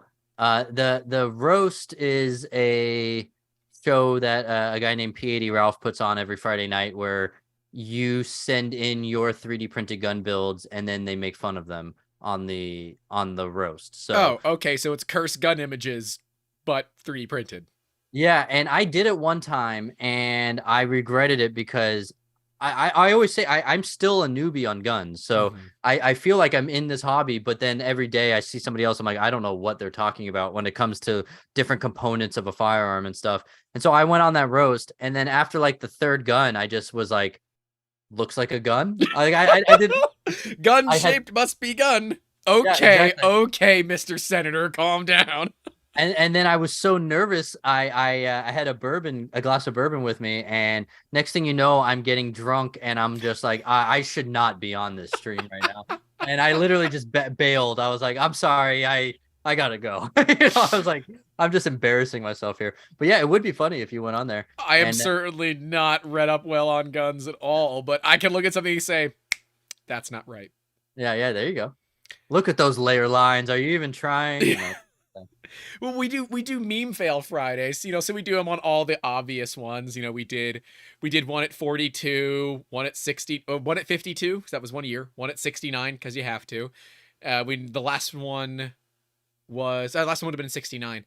And then we'll do one at 100. So the next one will be episode 100. Or I guess it probably should be 104 because that would be 2 years, but I'm not going to get too technical there. Where all I do is make fun. And we put in the beginning, all of these answers are wrong. This is purely for entertainment. If you want the right answers, they'll be at the end. Or just you should do one for April Fools, and you just literally you take it super serious, and you just explain the problems completely wrong. Okay, once we're not streaming, I will tell you my idea for April Fools, and you're gonna love it. All right, I'm down to hear it. I've tried so many times in the past to work with people on April Fools, so maybe we could do something. I reached out to Print Shoot Repeat last year, and I said, hey, it would be funny if like I film a video pretending to be you, and you film a video to pretending to be me, and we just upload it on each other's channels. And I think it'd be way more fun for you guys to denounce 3D firearms as a functioning thing. Like, if you're gonna do it, go hard in the paint. Yeah. Last year I did because it was right after the Diamondback nozzle. I made a gold nozzle video where I said this is a 24 karat gold nozzle. It wears out within 10 minutes of using, and it costs $2,000. It's a I did make, if you like it, then you should put a ring on it joke during that, and I had printed a ring that it screwed into. There you go. But they're just cool nozzles. I don't know. I like those guys. They're a lot of fun. I made a Tommy Boy reference in the first video, and that was a buddy sent me the nozzle to test because he didn't want to test it and he wanted me to test it for him. So he sent me the nozzle, and I made a Tommy Boy joke because I assumed they're guaranteed for life, but they had no documentation about it anywhere on their website. Spoiler alert, they do now. But I made a Tommy Boy reference, and apparently they are massive Tommy Boy fans. Absolutely massive Tommy Boy fans. 2 days later, their entire nozzle catalog, along with a Callahan auto shirt, showed up at my house. Oh, that's awesome. And then they requested to come on a podcast. One of the coolest podcast we've ever done from a technical level, because they go like way deep into how they do this. It is just so cool. If you like learning, that is one of my favorite like episodes to learn about. But favorite episode's probably either Ken Johnson, who's the inventor of Phase 10, second best-selling card game on the planet, or Chun Ung, which is the inventor of the Rainbow Loom, which, if you remember those, the rainbow braiding, the rubber bands to braid stuff that children would use, right? Okay. Yeah, he invented that. Oh, that's awesome. And it won Toy of the Year globally in 2014. Both those people incredibly humble, which is just amazing to me. They're worth millions of dollars. They're the most humble people. But I'm gonna have to look into the getting that Diamondback guy on, because I do like, I haven't done a normal live stream on my main channel, but I loved like when we talked to Polymaker Nicholas, and yeah, it is very, yeah, I'll have to do that and just steal the idea from you. And then is Nick as ADD on other people's streams as he is on his own? uh Because he had me on his stream the other day for my We Need to Have a Talk video where I talked about the toxicity in this community. Sean, I kid you not, it took us 4.5 hours to get through a 24-minute video. It was really bad. I was up till 2 a.m. I love the guy, but yeah, no, he might be a little ADD. Have you ever met him in person? Yeah, I met Nick in person. Oh, and Kasop's saying something that you would want to know about the Diamondback guys. All of their wedding rings are made of pure diamond. Oh, hell yeah. Their wedding rings are pure diamond. It's because, That's awesome. Yeah, I was just gonna say he's a giant. He's as tall as Michael Jordan. He's 6'6". Yeah, he's huge. Yeah, I have photo. They came to Earth, And I was listening to Matt Stoltz's talk. I'm getting up and I hear Grant, and I'm like, oh shit, who's about to hurt me? And it's the Diamondback guys. They had just showed up and they wanted to get a picture. That's Um, awesome. yeah. I've said I was saying on a recent podcast, I have yet to be approached in person for any sort of photo or anything like that. But I also don't go to these events, so It's so weird. that it will be really I didn't really. know how to react. I'm like, we were sneaking in to to Irv setup day, so I could get just some BTS footage. The organizers were cool with it. It was just more fun for us to pretend to sneak in. And a guy's like, "Oh, hi, Grant." I'm like, "I have no idea who you are." He's like, "Oh, I'm a fan." I'm like, "Oh, right, that makes sense. People know me, and I don't know who they are." Well, And he's like, "Can we get I've had a couple. photo?" I had a couple of people ask if they can buy a signed copy of my book, and I was just like, "Why do you want a signed? Like, why would you want my autograph? I don't understand at all." I mean, But I yeah, think I it's guess cool. yeah. So I will. It'll be cool when I eventually get to some sort of rip festival, and there's actually that actually get asked for a photo, so that'd be cool. Hey, I would do it, but I guess it's a little different when it's other content creators, right? It's like, Yeah. oh, okay, yeah, man, let's get a selfie, let's put it on social media or something. No, I would. Ooh, we'll talk off stream because I'm coming to Texas in a couple of weeks. Oh, awesome. Maybe we can do something stupid while I'm out there. Yeah, I'm always down for something stupid. Yeah, I'm going to Austin, but Oh, awesome. Austin's only an hour from me, so not bad. oh boy, this is gonna get dangerous. Okay. Uh, well, look, I've taken way too much of your time. We only booked for I 2 was literally, hours. And we're I at was 2 and just a about half. to say I'm squirming because I gotta pee. So I'm sorry if I'm bouncing all over the place. No, I bounce all over the place because my back hurts. So don't worry about it. I'm gonna let you go anyways. Sean, where can the people find you? You know, let's do the proper self-promotion stuff. Where can the people find you? How can they support you? Books, all that. How do people help you out? All right, I'll lay it all out there. My main channel is 3D Print General, the 3D Print General. Should be able to find it on YouTube. And then my handles on Twitter and Instagram and everything are just at 3D Print General. I have a second YouTube channel where I just do 3D printed guns. I've removed a lot of shooting. No. That's your cameraman's channel. You're the guest. Oh, yes, of course. I can't believe I messed that one up. My cameraman started a channel and called the 3D Pew General, PEW, and that it's kind of just turned into a podcast and news because I don't want to get it taken down. I'm also on Odyssey and Rumble where the actual gun videos are located. And then my book is called 3D Printing Failures. The most recent one is the 2022 edition. And I really tried to make that as comprehensive as possible, but it's getting a little bit outdated now. I'm hoping to come out with the 2024 version. We'll see what happens. And let me think. Anywhere else you can find me? I'm on Locals, which it's like a Patreon alternative that is not against guns. Oh. And so for $5, you can get access to my PDF of my book, and then kind of join the Locals community. And then I think $10 you can direct message me as you have. And yeah, that's pretty much I think everything. Cool. Well, awesome, man. I greatly appreciate it. Thank you again for coming out. This has been a ton of fun, great experience, great knowledge, and way less problematic comments than I expected. So I'm going to call this one overall an absolute win. I'll just last second pull a gun out and get your channel taken down. Is that no? The stream. Do you know my outro? No, I'm sorry. That's okay. No one ever does. I've asked my father 2 years in a row and he still doesn't know. This has been season 3, episode 27 of the Making Awesome podcast. Stay safe out there. Don't forget to call your loved ones, subscribe to the 3D Print General, and as always, keep making awesome. Have a good one.